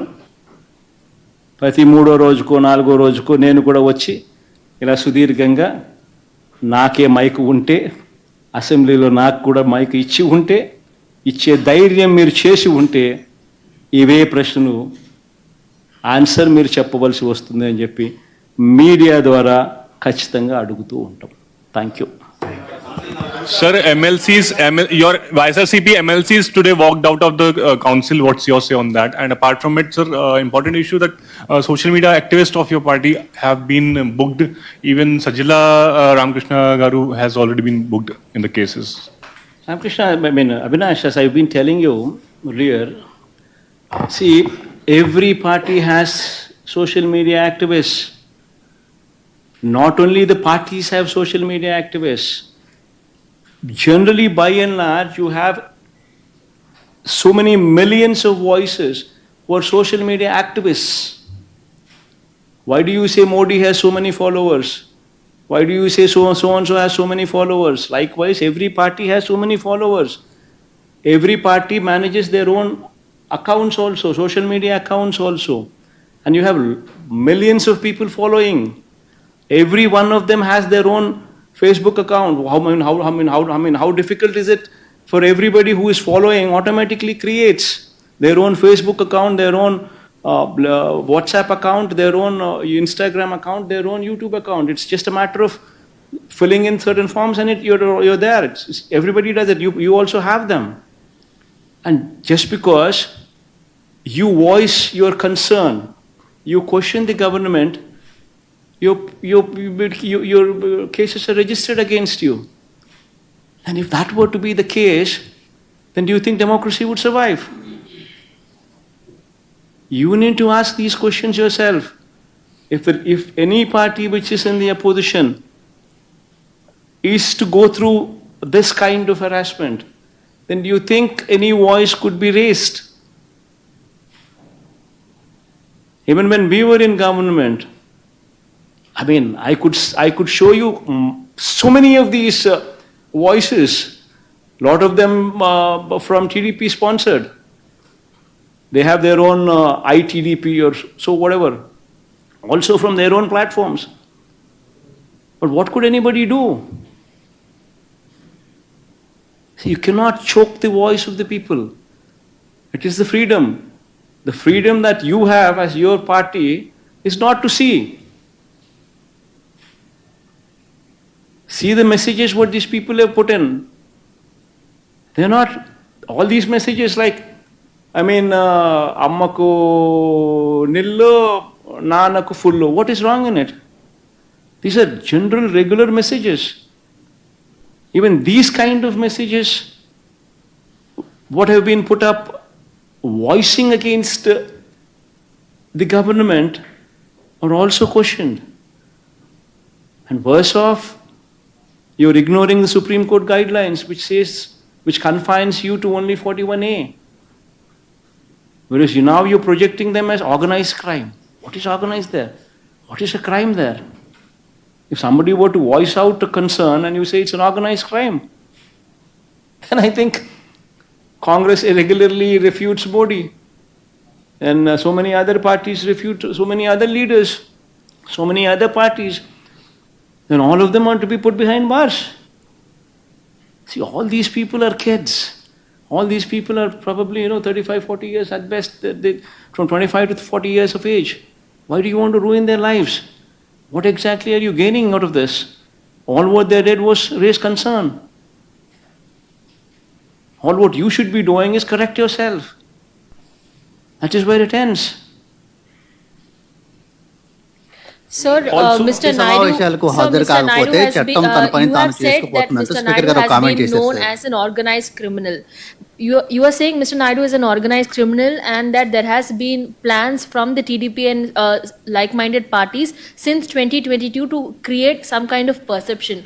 You as the opposition here are not able to raise your voice at the assembly is what you're saying. If you're given a chance, will you be able to raise all of these questions? How will you go about it? It's exactly what we've been doing, Ma. We've ensured, we filed court cases as well. Court cases are pending. Speaker is not answering to the court summons. And we are raising all these issues through the media. All of them with facts, with evidences. And that's what we're doing. Sir, would you get on the streets? Would you go to Delhi about the same thing you just said? See, the thing is, Avinash, what needs to be done is ultimately the courts. Courts would have to step in. We would raise this topic, we would raise all these issues, not only in High Court but also in Supreme Court. Because this is a general case. If somebody is choked here, and if this becomes a precedent, then you will have no voices heard anywhere. Even you, Avinash, even you, Ma, will not be in a position to voice out. If you were to voice out exactly what I spoke today, showing these 6 manifesto promises of Chandrababu Naidu and showing how much the budget allocation would be and why his budget is not allocated these funds, does it not translate to cheating? If you were to voice this concern, you're automatically put behind bars. Then where is democracy? We would have to fight it legally. So during your regime, many TDP leaders were also booked. So do you think it's a revenge politics going on? Basically, we need to understand one thing, Avinash. See, booking 41A notice, that is the best it can go. That is all what it can go. And you can register a case. This is where it ends. But never the case where you actually take people, beat up people, never such cases. You can't do that. Okay, fine, you have a problem with a certain posting what Avinash has put, you don't like it. Okay, you give him 41A notice, register a case on him. And court, and then it becomes matter becomes sub judice, comes under the court purview. That's where it ends. But what are you doing? You're taking law into your own hands. You're making an arrest, what you're not supposed to do. And not only arrest, you are ensuring that an orchestrated harassment takes place where on one particular individual in 5 or 6 different police stations, you are lodging cases. And you're booking that person in 5 different locations. And you're taking them everywhere. And you're arresting them. These are illegal detentions. This is not right. Play according to the law book, rule book. If you're not going to play according to the rule book, then you're doing something which you're not supposed to do. This is exactly what we're questioning.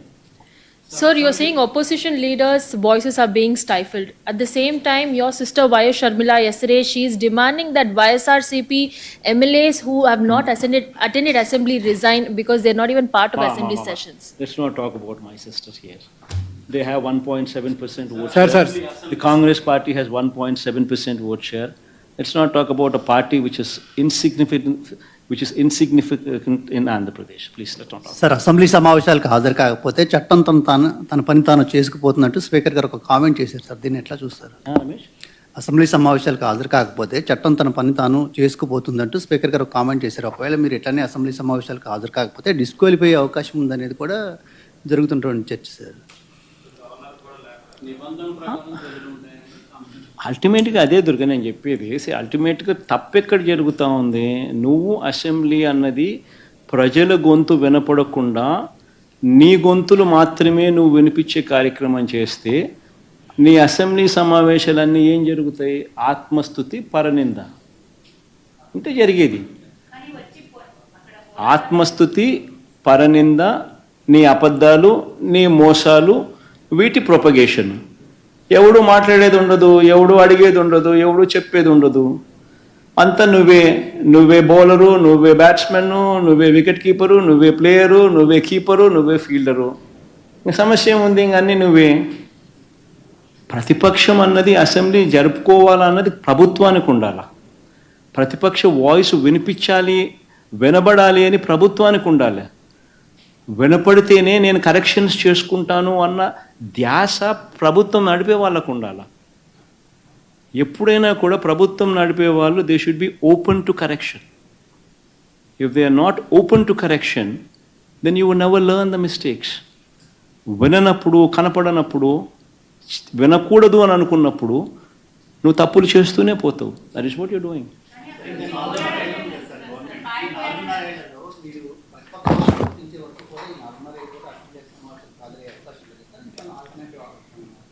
చూద్దాం రమేష్, కోర్టులో case ఉంది. Last time స్పీకర్కి summons ఇచ్చినారు. Speaker reply ఇవ్వలేదు సమన్స్కు.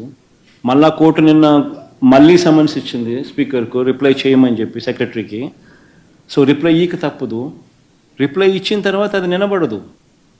ఎందుకంటే ఉండేది మేము తప్ప ఇంకెవడం లేం ప్రతిపక్షంగా.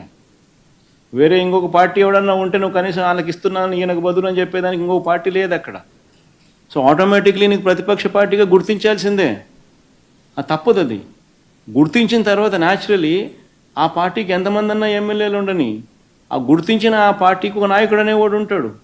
ఆటోమేటిక్లీ ఆ ప్రతిపక్ష పార్టీ ఆటోమేటిక్లీ ఆ నాయకుడిని ఉన్నైతే ఎన్నుకుంటాడో ఆయన ప్రతిపక్ష నాయకుడిగా ఇవ్వాల్సిందే. ఇచ్చినప్పుడు ప్రతిపక్ష నాయకుడిగా నువ్వు ఎప్పుడైతే హోదా ఈక తప్పదు అలా ఇచ్చినప్పుడు ఆటోమేటిక్లీ మైక్ ఇవ్వాల్సిందే. అధికార పక్షానికి సంబంధించిన ముఖ్యమంత్రికి ఏ లెవెల్లో సమయం ఇస్తారో మైక్ ఇవ్వడానికి నెక్స్ట్ సమయం ఇవ్వాల్సింది ప్రతిపక్ష నాయకుడికి. అప్పుడే ఇవన్నీ వినిపించగలుగుతాం. ఇప్పుడు నేను 1:40 సేపు నేను మాట్లాడగలిగాను. ఈ 1:40 సేపు నాకు ఇవ్వకుండా 10 నిమిషాల్లోనే నీ స్పీచ్ నువ్వు ముగించాలి. 175 మందిలో నువ్వు కూడా ఒకడివే. నీకు 174 మందికి సమయం ఇచ్చేది ఏ మాదిరిగా ఇస్తున్నానో నీకు కూడా అంతే సమయం ఇస్తాను అని నీకు కూడా చెప్పి 10 నిమిషాలు నువ్వు ముగించాలని అంటే నువ్వేం చెప్పగలుగుతావు? ఏ రకంగా ఈ సమస్యలన్నీ నువ్వు చూపించగలుగుతావు? ఏ రకంగా నువ్వు ప్రభుత్వాన్ని నిలదీయగలుగుతావు? ఏమీ చేయలేము. అప్పుడు అసెంబ్లీకి నువ్వు పోవడం వల్ల లాభం ఏంది? అసెంబ్లీకి మనం పోయేసరికి ప్రజల తరపున మనం మాట్లాడడానికి పోతున్నాము అన్న ధ్యాస ప్రభుత్వానికి ఉండాలి. ప్రతిపక్ష నాయకుడు మాట్లాడితేనే కదా ఈ విషయాలన్నీ నాకు ప్రభుత్వం దృష్టికి వస్తాయి, అప్పుడే కదా కరెక్షన్ చేసుకోగలుగుతాము అని ధ్యాస ప్రభుత్వానికి ఉండాలి. అలా మాట్లాడి ఇవ్వాలా. 40% ఓట్ షేర్ వచ్చిన పార్టీ మాది. నీకు నచ్చినా నచ్చకపోయినా 40% ఓట్లు వేసి ప్రజలు మాకు ప్రతిపక్ష హోదా ఇచ్చినారు. సో ప్రతిపక్ష హోదా ఇచ్చిన తర్వాత నువ్వు ప్రతిపక్ష హోదా నువ్వు ఇవ్వనని చెప్పి నువ్వు అండమే ఆశ్చర్యం.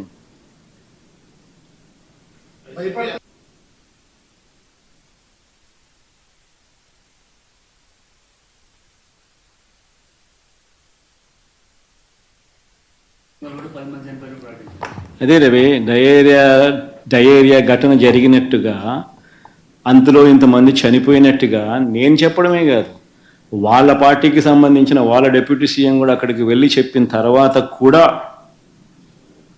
అసెంబ్లీలో ఎవరూ చనిపోలేదు అని చెప్పి ఇంకొక మంత్రి నవ్వుతూ చెప్తున్నాడు అని అంటే, అపహాస్యం చేస్తూ ఉన్నారు అని అంటే దాని అర్థం ఏంది? వాళ్ళే బౌలరు, వాళ్ళే బ్యాట్స్మెన్, వాళ్ళే వికెట్ కీపరు, వాళ్ళే ఫీల్డరు. పరనింద ఆత్మస్థుతి ఇవి తప్ప అసెంబ్లీలో ఇంకేం ఉండవు. ఇంకొకడెవడో ఇంకొక వాయిస్ వినపడకూడదు అన్నట్టుగానే జరుగుతూ ఉంది.